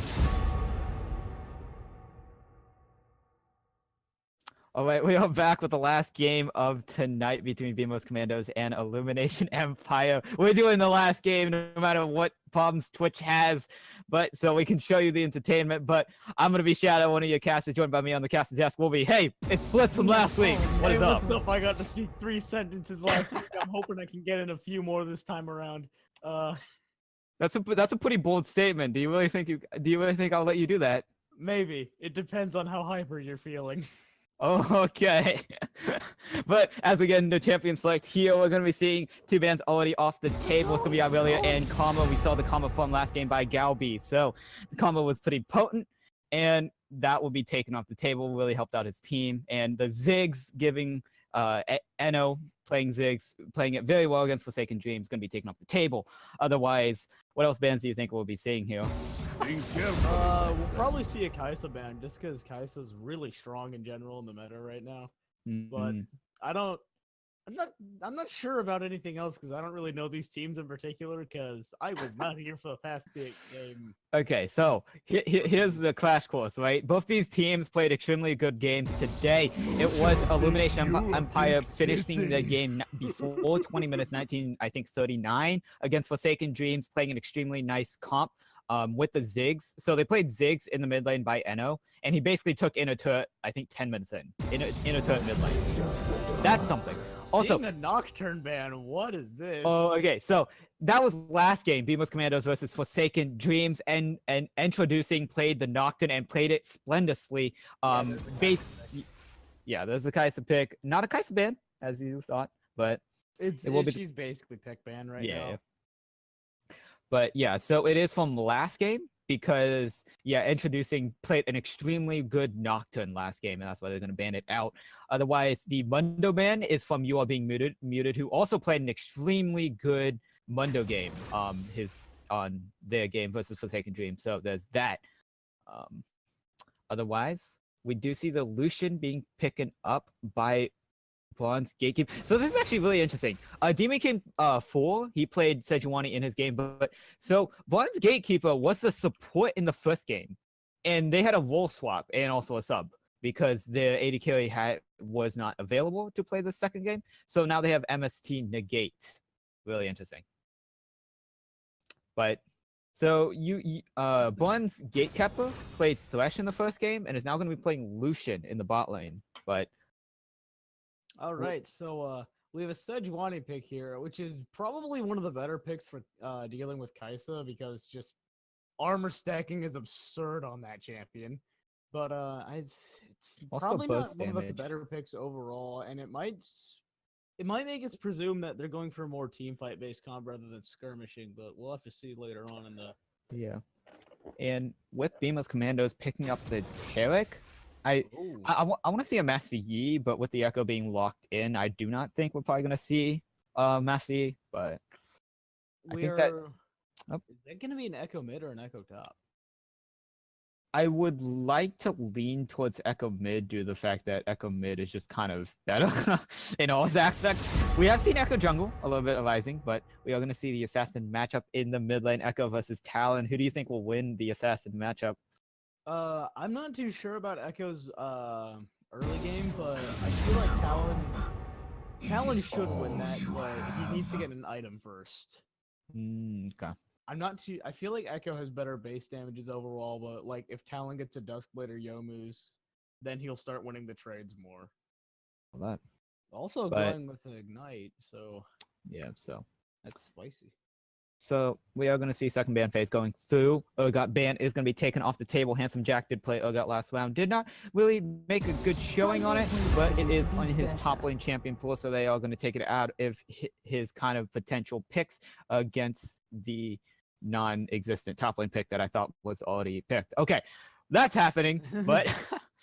So we do see kind of Mira's mid lane, AD carry, and junglers are going to be already picked up. So these bans are going to be mainly towards the top laners due to the fact that support not really that influential overall. I would like to see maybe a Rakan ban due to the fact that Rakan is such a good support, but not looks like we are not going to see that from Illumination at least. Though there is that Alistar heads up.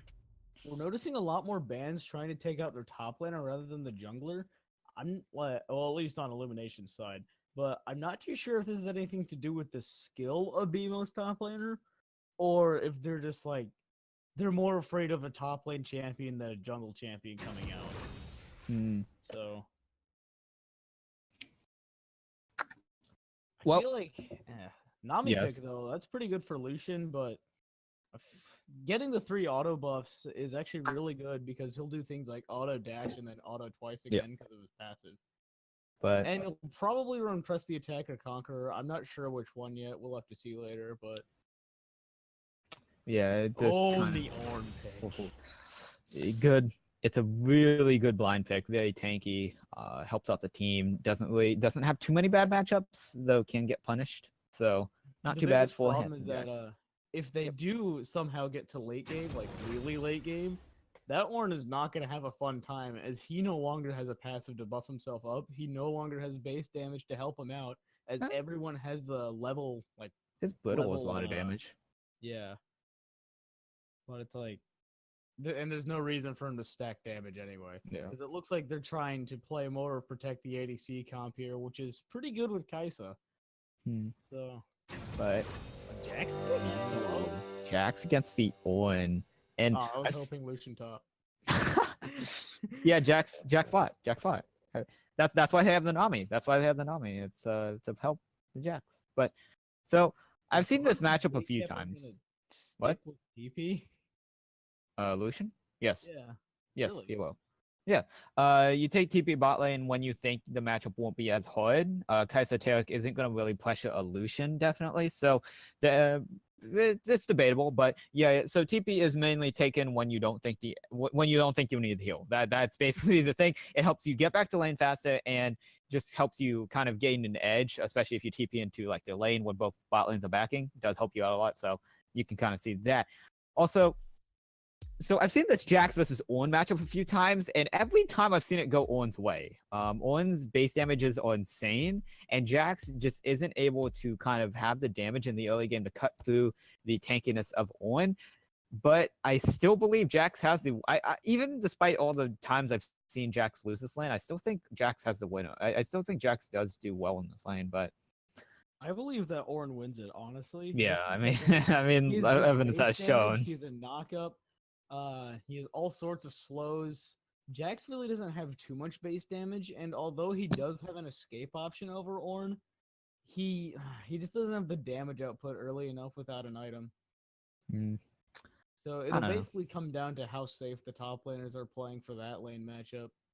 Yeah, I mean, like, Jax has a Counter-Strike, right, which dodges auto attacks, but does not abuse auto. Yeah, he does not really use auto attacks too much, other than blocking Brittle, of course. But I don't know. I still feel like I still stand by the fact that Jax should do well into Ornn, but I mean, like in theory, but in practice, no, Yeah, not at all.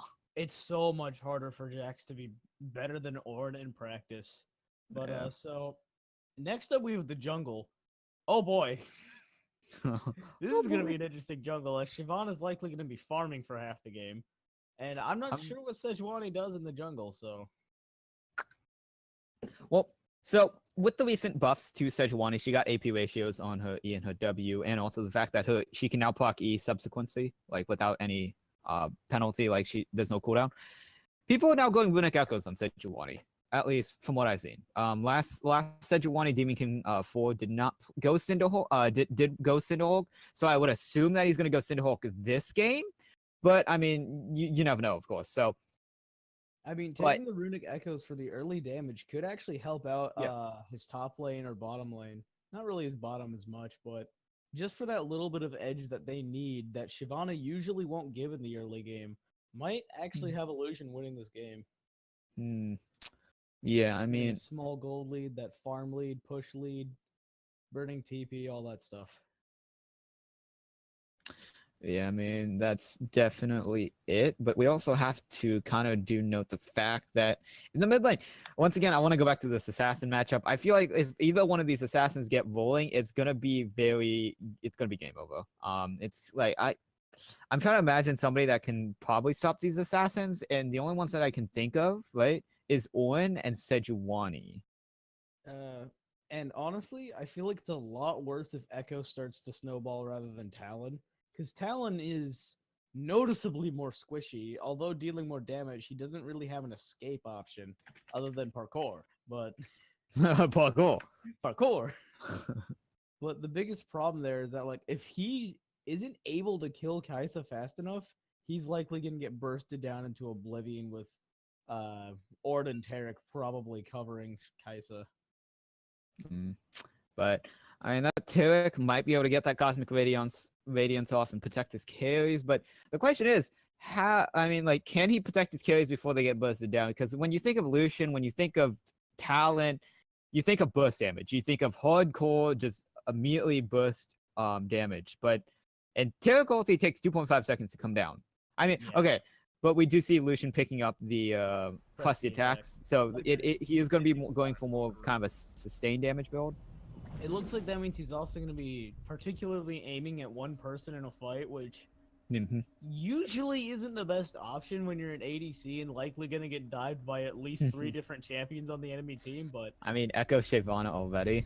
yeah, and then there's Orange should probably be helping Tarek with protecting Kaisa in the backline by pulling out a CC, but you never know when he plays like me and just goes in and completely forgets about his AD carry, and then you lose the team fight and then lose your Nexus. But ignore that.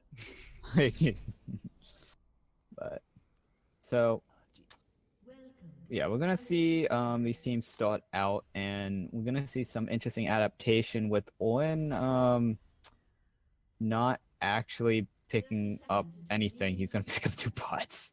Oh. So Well, I mean, that's one way to start off a lane. I think the reasoning here is that he wants the potions and the control ward for his safety, right? He wants the potion, and then throughout the lane, he's gonna buy items that helps him in the lane. I think that's the reasoning. I mean, So it he would can make actually- sense since, like, with the refillable pot, he's able to heal a lot more at the start. The control ward keeps him safe from potential early ganks, and while he's sitting there farming gold, Jax will have to recall, go all the way back, burn his TP just to get into lane, which will overall probably take about 10 seconds, and in those 10 seconds, Ornn will be pushing and farming, Mhm. and he can buy items basically whenever he wants as long as he backs up enough. So, We're also going to see Negate picking up the coin, which is quite interesting, due to the fact that he's going to be looking for more of a passive lane, not really kind of just getting the coins and farming, which is quite interesting, where you see Spell Thief's Edge being the preferred kind of starting item for Nami, but I guess he's just going to go for that instead. Also, Kaisa picking up the Dawn's blade shield, oh, thinking that wait, he's going to take a lot of so poke damage. We do actually. So right here, here's something really important.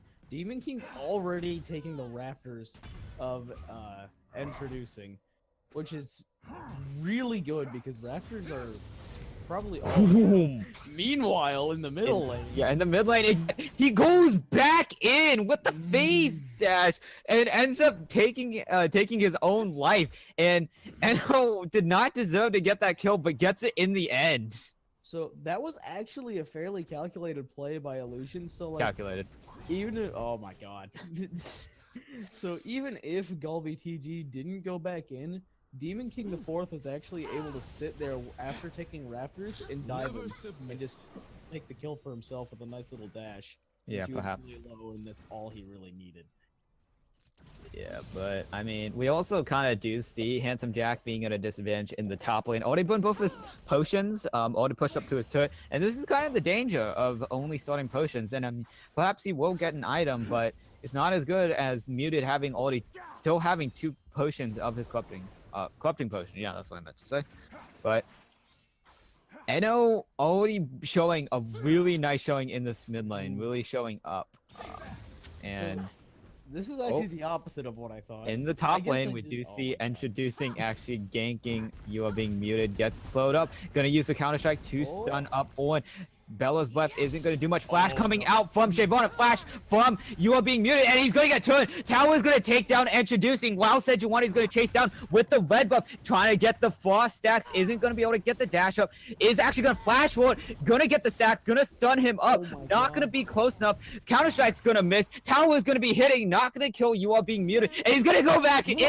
Not gonna do much, and that's gonna be the end of this game. But oh man, in the end, 1 kill going over to Illumination. Alright, so oh, I was saying illusion, haven't I been? Well, I'm an idiot. But either way. So Yeah. Illumination's getting that strong lead they needed. I guess I really underestimated Talon's base damage. But we see You're Being Muted already picking up 2 long swords, whereas Handsome Jack has a control ward. Yeah, he hasn't. How much? Hold on. How much? Yeah, he has 800 gold, and he could probably spend that to get maybe a cloth on or something just to help him fight against You Are Being Muted. But he's not even gonna back. He's not gonna really buy. Really should back. He can buy whenever he wants. It's not. There's no cooldown for. There's no cooldown for Living Forge. It's passive. Yeah. So I'm not. Yeah, he's just gonna back to heal up, but. Yeah, so the reason why we're actually seeing mid lane such a discrepancy is that Eno Bino in the last game played Ziggs, and he played extremely well on the Ziggs. But meanwhile, Galbi was playing against Vladimir. Oh, we're going to see a gank in the mid lane. Demon King actually not going to be able to get anything. But Galbi was trying to face Vladimir as Karma and just kept dying and dying and dying against Vladimir. Just disrespecting Vladimir's damage and just getting solo killed. So. I mean, we're seeing that discrepancy here. Despite these teams kill, oh my god, as the flash comes out, and that's a solo kill. Full Handsome Jack, that was extremely nice after getting the Glacial Shroud. But not only that, but like he still has enough HP. He can stay. He does not have to back him. He does not have to back again. definitely. Mostly because he already TP'd in. And Your Being Muted does not have TP, so he has to take the long walk all the way back to get farm. Just while Handsome Jack sits there and gets all the CS he wants, but he does pick up a Tiamat, so... Also, gonna point out, Bing Bong decided to choose Doran's Shield over Doran's Blade, and it's actually working out pretty well because they're playing defensive. yeah, though the mana, I mean, these 280 carries are actually exactly the same health-wise, of course, even CS-wise, so... Definitely with the Dawn Shield, I mean, we've seen Bronze Gatekeeper trying to make a lot of trades, but that's not really working against the Dawn Shield. But we do see Handsome Jack in this mid lane, and Obino is going to go in with the Ignite, going to be able to take out Galbi, but Handsome Jack's going to trade it back with Call the Forge God, and Worth? Worth? No? Okay. That is actually in my opinion, that is in Illumination's favor, simply because Handsome Jack wasted his ulti for that. Oh, okay. Maybe some more fighting. Okay. But so, despite getting a small bit to like bring back from their point of deficit, he no longer has ulti to trade with You're Being Muted. Yeah. So that might be a serious problem when You're Being Muted hits 6 and starts pressuring him in lane a bunch. So yeah. Also, a thing to note is the fact that Eno actually got the kill, but Handsome Jack got the kill as well. So even though Handsome Jack is okay to get the kill on, he's just going to get tankier. But Eno is really the one that we're going to be highlighting, right? He's the assassin. He's going to be killing everybody, and he's going to probably make a bigger impact in this game than Handsome Jack. I mean, the assassin was, of course, too. I mean, so it looks like Galvi's already absurdly behind that. He has to start building sort of semi-tanky, as he is not only at a 30 CS deficit, but is 2 kills down. Yeah, he's 1,200 gold down right now, currently. But especially with Bino taking up that Moby boots, I mean, he's going to be roaming on the map. He's looking for kills, and like you can see that in positioning of Demon Demon King. He is walking into the jungle right now, gonna be meeting Introducing, though Introducing is already level 6. Bino is gonna be spotted on a wood. They're gonna be looking to fight maybe over this Mountain Drake and start it. Otherwise, looks like all tensions are gone. Well, now it's simply come down to boring laning phase where everyone sits there CSing until one of them decides to move. I'm okay with this. Yeah, I'm fine with this too, because now I get to talk. Never mind. But also, I do want to note that Twitch is working again. The refresh doesn't affect people anymore. It's back up, and there's no problems with Twitch anymore. So, not looking too bad. Alright, we see a couple of... Yeah, okay. In this top lane, we do see Introducing in versing it. You are being muted. Call of the Forge God. Counter-Strike is going to stun up Handsome Jack. Not going to be able to get the second. Well, it does look like the dragon is going to be going on. Plus the attack is going to be procced, and he's going to go down. Demon King 4 is here in the top lane, but not going to be looking to do anything else. Meanwhile, in the bot lane, Bond's Gatekeeper, the calling is going to go out, and nothing else is really going to be happening as Tarek is there to dissuade stuff. But it is going to be Introducing, going to be pressuring this top lane with Handsome Jack. So, Alright, looks like... so right here, Handsome Jack is winning the lane, but that doesn't matter nearly as much as Enobino winning his lane, especially with how hard of a lead Enobino is. Okay. Yeah, nothing's really going to be happening. In the top lane, TP came out from You Are Being Muted. In the bot lane, more fighting is going to be happening. Is the tidal wave is going to be coming. They're going to be chasing down Introducing, looking for the kill. And it is going to be going over to Demon King 4. Meanwhile, in the bot lane, the fight did go off. Flash coming out from Tarek, but nothing else is going to be burned just yet. Bond's Gatekeeper is looking for more as he's going to get stunned. Not going to get stunned up. Cosmic Radiance plus Bubble is going to be going down, but nothing else is going to be changed as the invulnerability is going to do that. Is going to dissuade anything, but with the title caller's blessing, he might be going for more, but unfortunately, he's not going to be. Well, unfortunately for us, but Enobino is here. Flash is going to be burned, but he's going to flash himself. Going to take down Bing Bong. TP is here, but they are actually going to be surrounded themselves. Tarek has no mana, and he's going to go down to the Ignite. That's a double kill for Bino. They're going to be trying to chase over to Handsome Jack, but he's too tanky to get so. And they're going to be trying to run away from this fight, but he is very strong himself. Shyvana is on the way, though. And she's going to be going to Krugs. Man, if I've ever seen it. But, so, with this, they're just... Okay, why? It's not over just yet. But, actually, it is. I lied, sorry. Oh, never mind. Okay. So, this is really important. Enobino went down bot and took 2 kills, which not only gives Bronze Gatekeeper and Negate the assist for a little bit of an edge they need in the bot lane, along with kills and the absurd amount of farm they already have, but Enobino also snowballs his lane too. Mountain Drake's going down. Mountain Drake. And Mountain Drake, I'm not too sure about this Mountain Drake. It is good for Shyvana's passive. She does get armor and stuff, but if you look at the team comp of Bima's Commandos, they don't really take down objectives too fast. I mean, Kai'Sa's very good at that, so I mean, there's that. And they need Kai'Sa to not be dead and not be so. And first turret's going to be going over to You Are Being Muted, and that's very strong. Due to the time that, oh my god, Call of Forge God is going to be going down in the mid lane, and Parallel Convergence is not going to get the stun. He's going to be able to pull a core out of there. That's going to be the Glacial Prison happening in the mid lane, and that's the turn. Zonius is going to go out. That's actually the stopwatch, and it looks like Handsome Jack is going to be all by himself. But who's going to be the one getting caught out here as he is looking for the kill on Enobino? Shadows still comes out. He's at extreme level shade. The flash comes out, but he kills Handsome Jack, but not before trading his own life. And Galvi is powerless to do anything. Still has the chrono break. Is not gonna Demon King 4 is not gonna be going any further. Meanwhile, in the bot lane we saw some fighting. Nothing else is gonna go from that. But Bronze Gatekeeper is looking for blood, but not. Oh my god. So Illumination very slightly lost that trade, and that was simply because Eno had a bounty on him at the time. Yeah. So it's more of the order of death because. Oh, Handsome Jack also had. No, Handsome Jack also had bounty. They both had 500. No. But the thing is, Handsome Jack died first. Honor the mountain. So, so that means they only got the bounty for having him have 3 kills rather than 4. And Enobino ended up dying with a bounty of 5 kills rather than 4. So, It's a lost trade for Illumination, but I feel like in the end it's gonna be worth it. Oh. Introducing, gonna be Negate, and it is gonna be chasing down Red Smite, plus Dragon's Ascent is gonna be chasing out Negate, pops the exhaust, pops the flash, and now Lucian is all by himself with no mana, and Talon is here to fight. Not gonna get stunned up, gonna go on the tail. Cosmic Radiance is gonna be going down, and gonna be get dissuaded. Demon King 4 is here, plus the Echo is gonna be roaming down. This is gonna be turning into a 4v4 very soon.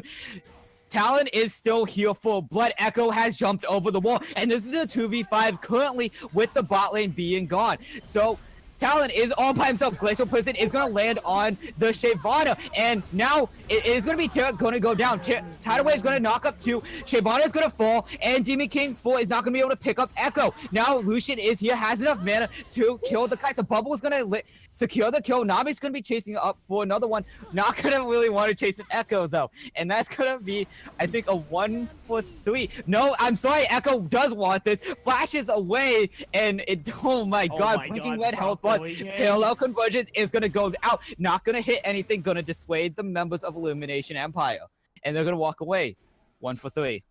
Alright, so Galbi getting a little bit greedy there, going for something he really shouldn't be, but it's kind of necessary when you're playing from behind. But he overextended most definitely there, almost getting himself killed once again. Yeah, And he's... that 1 for 3 trade, despite it being Enobino being the one who died, he no longer had a bounty. And the Oh reset my for, like, god. What? Oh, yeah. But the going. bounty no longer really mattered as much, especially since they got rid of Shyvana, Oh which no. reduces control in the jungle. Well, that fight caused nothing. They're walking around each other. Uh-oh. No, you can parkour. Yes, parkour. Yeah, he can just parkour. but effectively, that was better overall pressure-wise. Although Enobino did lose another life of his, which he's gonna have an infinite store of because of the way the game works. Sorry for me being an idiot. But it's still worth it because obviously getting the gold for 3 kills, although not worth quite as much because they haven't picked up a single kill this game to reset their gold worth, really just reduces the value and pressure of introducing overall, giving Demon King the 4th the lead he needs just to run around and do whatever he wants. Alright. So, we're gonna see... Oh my god, that damage coming out from Bronze Gatekeeper. But we might see a dive in the spot lane. Talon is here, gonna be jumping on, gonna be using a little bit of damage, and now they're gonna be surrounded. He's gonna jump on Kai'Sa. Kai'Sa's gonna get immediately busted down. DP is gonna come out from Handsome Jack, gonna cancel it, and now it's gonna be Tarek falling next. Parallel Convergence is gonna be using to dissuade anything. It's gonna be with Tilt summon top lane, and You Are Being Muted is gonna try to defend this. He's gonna be able to, yeah, the tower's gonna be going down to Rift Tilt, and that's gonna be a turret for turret trade. But that's 2 lives of Beamo's Commandos being traded for.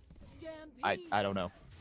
So yeah, BMO once again lost their bot lane, just to Enobino showing up with the powerful lead he has, and Galbi not being able to do anything because he's a wave pushing in. What is Demon King doing now? Oh, we might be looking at a dive here. It is introducing misses the Glacial Prison. It is going to be Echo all by himself. Going to get stunned up. Parallel Conversion stuns Demon King, and the Dragon Ascent will be coming out, plus the Call of the Forge God, and it is going to be Demon King falling, and Enobino is going to jump in, flash forward on Shyvana. It is going to be You Are Being Muted here as well, and now the bot lanes are going to be joining this shortly, but right now it's only 1 in favor of Beamo's Commandos, and after that, it will be Blood's Gatekeeper trying to play a little bit aggressively, looking for Handsome Jack. Otherwise, nothing else is going to be happening. Dragon is going to be spawning in 5 seconds. It is a Mountain Drake. Alright, so that is most definitely a lost trade for Illumination. having basically gained nothing except maybe a couple summoners or ults here and there, and losing Demon King with his jungle pressure. And without jungle pressure, especially when it's a second Mountain Drake, and with Shyvana able to get that extra armor off with this, it might be Demon King's up again, but it's like, that's a great Oh man, Demon King. Handsome Jack is going to get the knock up on 2 members of Illumination Valiant while Bino is trying to fight the dragon in the bot side. It will be Muted trying to face out Galbi, who's trying to wave clear this top lane, and Handsome Jack is going to try his best to back, but is going to get canceled. Going to take huge amounts of damage. But Kepler is looking for blood. They're looking for this mid lane turret. It will be Enobino trying to take out Handsome Jack. Going to burn the flash, and the Dragon Ascent is going to go on the members of Illumination Empire, and Negate is going to be first one to fall. Bino is going to be trying to threaten something, but in the top lane, Muted is going to be trying to fight Galbi as he's going to get chunked out with the red buff on Muted. So he's going to be looking for the dive. Chrono Break is available to him, but this Mountain Drake is probably going to be the next target of either team.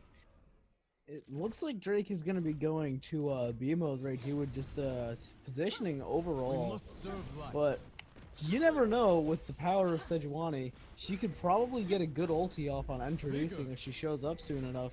TP comes out Yeah, from and then Galbi. takes the smite. Demon King has a glacial prison, is gonna not walk up. Gonna get secured by Galbi. Lucian is by himself on the backside. Bino's gonna get out. Cosmic Radiance hits full, and that's gonna be now the members of BMO's Commandos chasing the members. Lucian's gonna be flashing in the bot lane and gonna get chased down. Meanwhile, Tarek is gonna fall in the front lane. Lucian's gonna fall as well. Kaisa has died to the talent. Hourglass is going to come out for the Echo, but he's going to fall right afterwards. Shyvana fall to the duo of Sejuani and Talon, and that's 4 for 1 in favor of Illumination Empire. Just a complete wipe, except for Ornn because Handsome Jack's having fun in the top lane getting his farm. But Handsome Jack could have TP'd down, which is an interesting choice for him to not make, seeing that the fight was definitely going to be a loss and not deciding to risk his own life and burning a summoner spell just to get a little bit of gold for the team. I feel like if Handsome Jack showed up earlier, that fight might have been in the favor of BMO's Commandos, but Illumination was able to take it just because of the superior gold lead, being nearly 10k at this point, which is rough. Yeah, and this has been the pattern all today. Like, I'm gonna be honest with you. I think at 15 minutes, every game has had at least a 10k gold lead. Or at least by 20 minutes. I know guaranteed at 20 minutes, maybe not 15, but close. So, insane. So gonna go back to looking at the CS difference. Top lane, 50 CS, 55 CS in the You're Beating Muted's favor. Oh no, Bino is looking for the Kaiser, and it's just gonna get busted down. Tarek is here, gonna miss the stun. Echo is here as well. He's gonna try doing his parkour out of this one. Electric is gonna take him down. That's gonna be shut down gold going over to Echo, and that's what he needs. And Obino just got greedy there. He wanted another kill. He wanted more for his KDA. Oh, Halo Convergence is gonna get charged up. Isn't gonna stun anybody. Gonna be trying to face the bot lane of Illumination Empire. Is gonna miss the stun from Tarek, and he's gonna phase dive forward, and actually he's gonna get dissuaded by the book. But wow, this game. All right, back to looking at farm advantage and disadvantage. In the jungle, we see Demon King behind on 41, which is quite interesting considering that introducing doesn't even have boots yet. And instead decided to just go for a Frozen Mallet. Not sure if that was the best decision, but it looks like in the long run it's been working a little bit better. In the mid lane, as expected, Anobino has an absurd lead on Galbi in another way, with 44 CS ahead. Bot lane Bronze Gatekeeper's doing just a bit better, at least farm-wise, because KDA-wise, we already see Bing Bongs basically screwed themselves, but... And then, obviously, farm difference doesn't really matter too much in support as Relic Shield. Although Relic Shield does give him a noticeable amount of gold, it doesn't matter enough right now. Oh man, Demon King 4 looking for this Echo.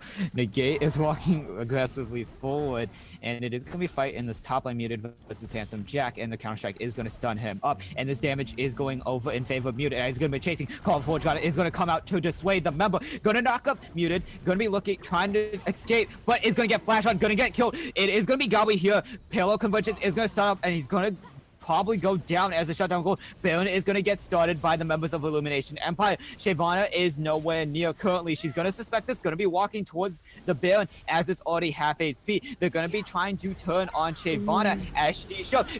Glacial Prison plus Tidal Wave is going to take her down. Dragon's Ascent is going to try to get her out plus Flash, and she's going to be burning down from the red buff. Galbi is here to fight, but not having the damage. Going to get stunned, but going to fall, and now he's going to pay the life, pay the pay the cost of what Introducing had tried to do, and that is going to be going over in favor of Illumination Empire.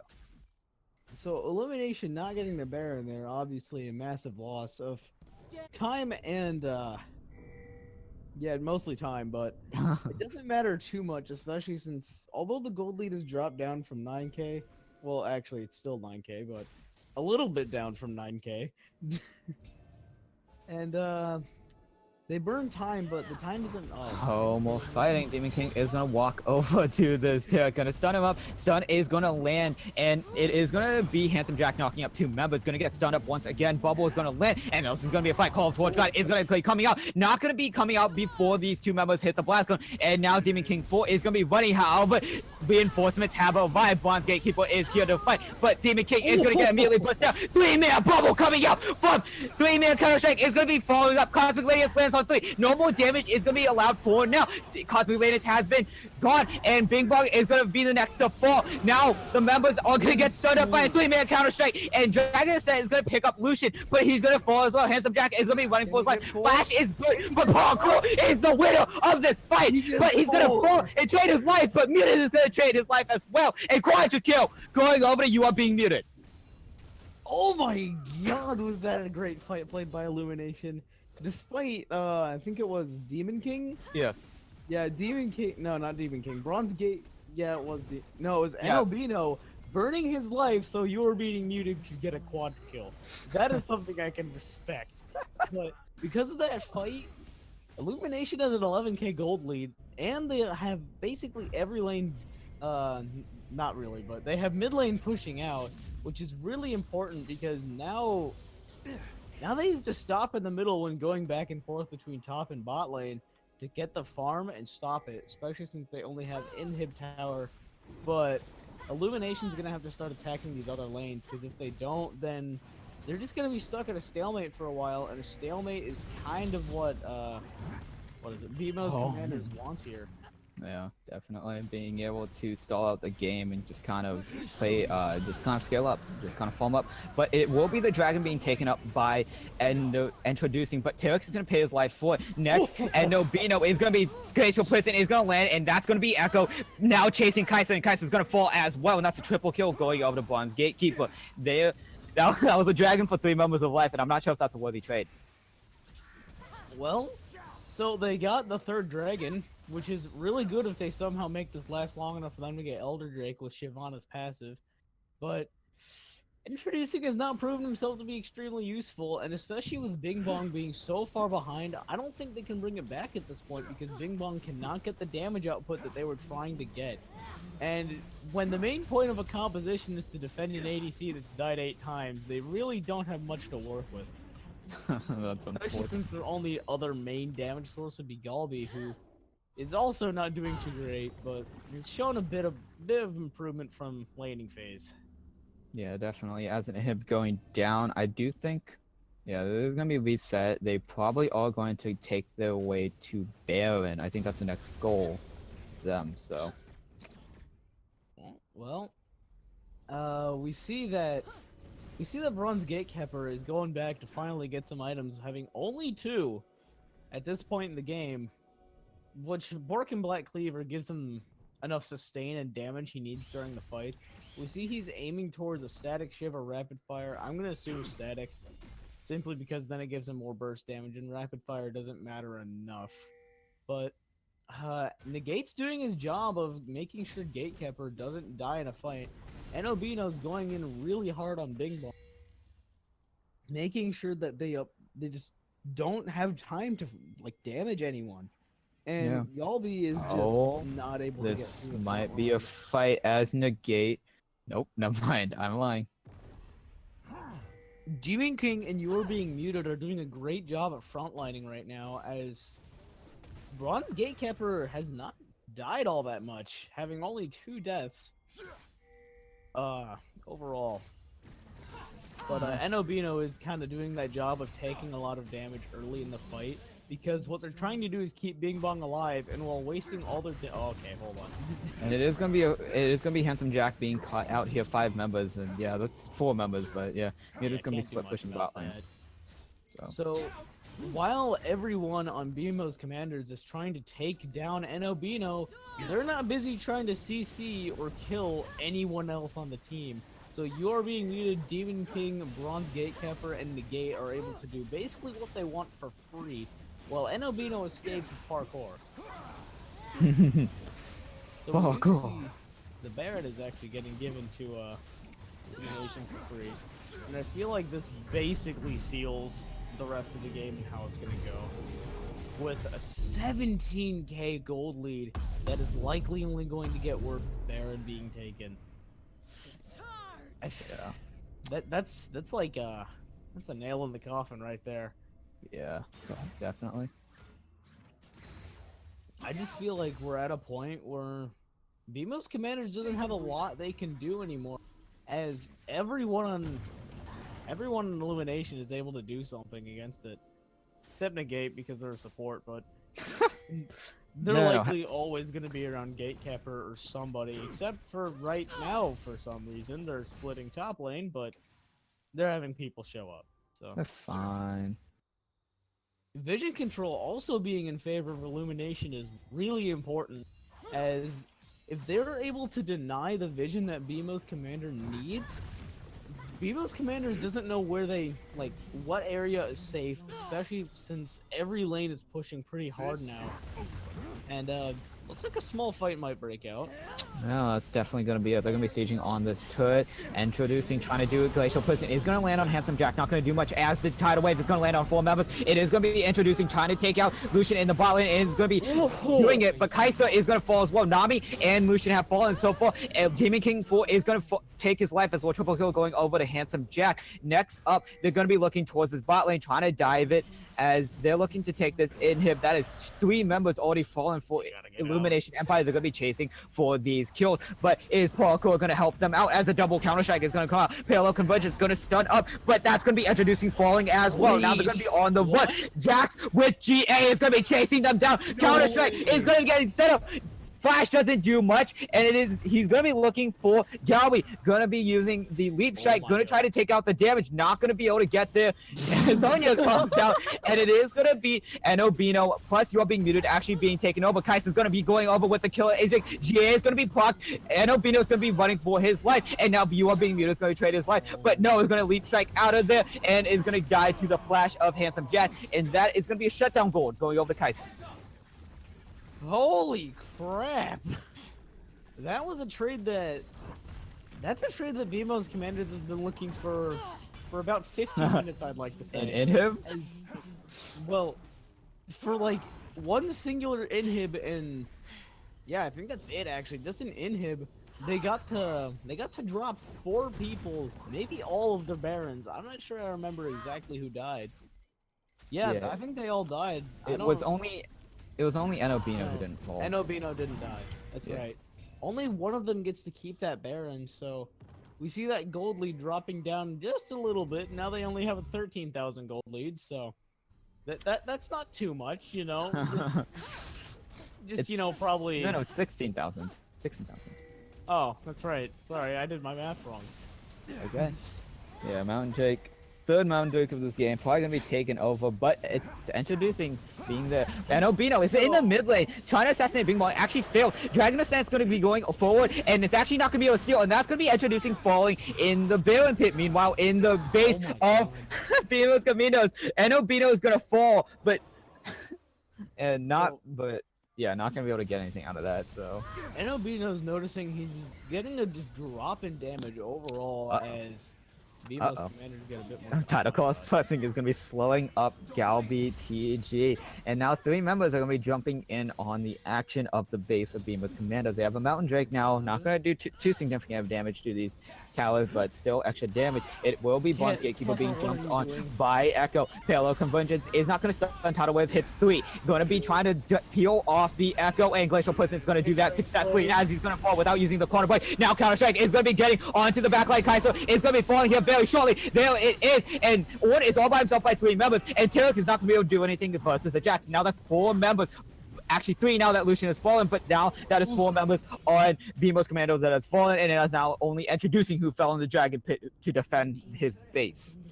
So that was actually an insanely smart play by Gatekeeper. Like, although it probably wasn't completely thought out, he went up kind of and made it look like he was sort of alone. So that way, BMO's commanders would go in on him to make the game-winning fight that Illumination needed to finally finish off their nexus.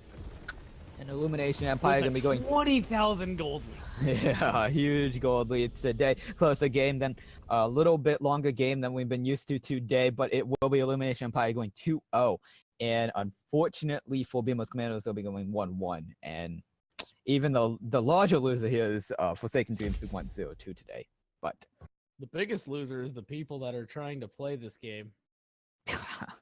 but if you look at the total damage of champions, you can kind of see that Handsome Jack was trying to carry his horde out, does the most damage on his team, but you can also see that the members of Illumination Empire were playing the horde out, being able to basically be the unstoppable carries that their team needed to be. So Well, that was a crazy game, if I have to say. Gonna look at some of the charts here, which is, I feel like it's kind of absurd that Handsome Jack ended up doing more damage than Bing Bong, but it's understandable when all Nobino did for about 50% of the game was go in on Bing Bong. So yeah, unfortunately for Bing Bong was not able to do much, especially with a really strong talent on the enemy team. But Schmerby Derb, the Tarek, which I never got to say the name of, which I am happy I did now. Shmurb. No, it's Schmerby Derb. Shmurb. Schmerby Derb. Shmurby Derb. Yeah. Also, Bing Bong never got rid of his Doran shield. He needed protection. Or his ref pot. He needed protection. Yeah, that's he never had anything to sell it for. Yeah. He was Why at, did he have a large rod? Oh wait, yeah, he's he's not smart. Okay. yeah, he's going for Rabadons. Yeah. I don't know why it would go for Rabadon's third item, but No, it's Bill, don't worry. it's the build. Okay, Yes, it's a build. I'll just trust it then. Yeah, trust the process. Trust the process. But yeah, that was kind of absurd. I'm gonna be honest. So, just like I said, they got the early lead that they wanted, and I also. So remember how I said Echo can snowball harder than Talon? Yeah? I don't think I believe that anymore. You're a non-believer now? I am a non-believer. You're a non-believer. Okay. Yep. Wait, why did Gulby build an Iceborne? Colby? He was trying to go tank Echo. But he already had 2 AP items. No, he was trying to play defensively. He really shouldn't have gotten that Iceborne, honestly. He's fine. Handsome Jack already got it. He's fine. Don't worry about him. Uh, Okay. Well, so that we will have to close out for today. Thank you for watching OverDrive League Plat 2. Unfortunately, we're not able to play our 4th game of tonight due to the fact that we have some teams not being available tonight. But next week, we will show you week 3 of the Plat League. Otherwise, our next showing of OverDrive League will be this Thursday, June 28th at 7 p.m. Central Time. Otherwise, Blitz, you got anything else to say? I'm gonna go back to watching anime. Well, you can do that as we're going to be closing out our statements tonight. Once again, I want to thank you guys for watching. Also, thank Desuex and Blitz for joining me tonight. Also, Coach Kaiser for streaming these games tonight. Otherwise, that will be it from us, and see you this Thursday. Later.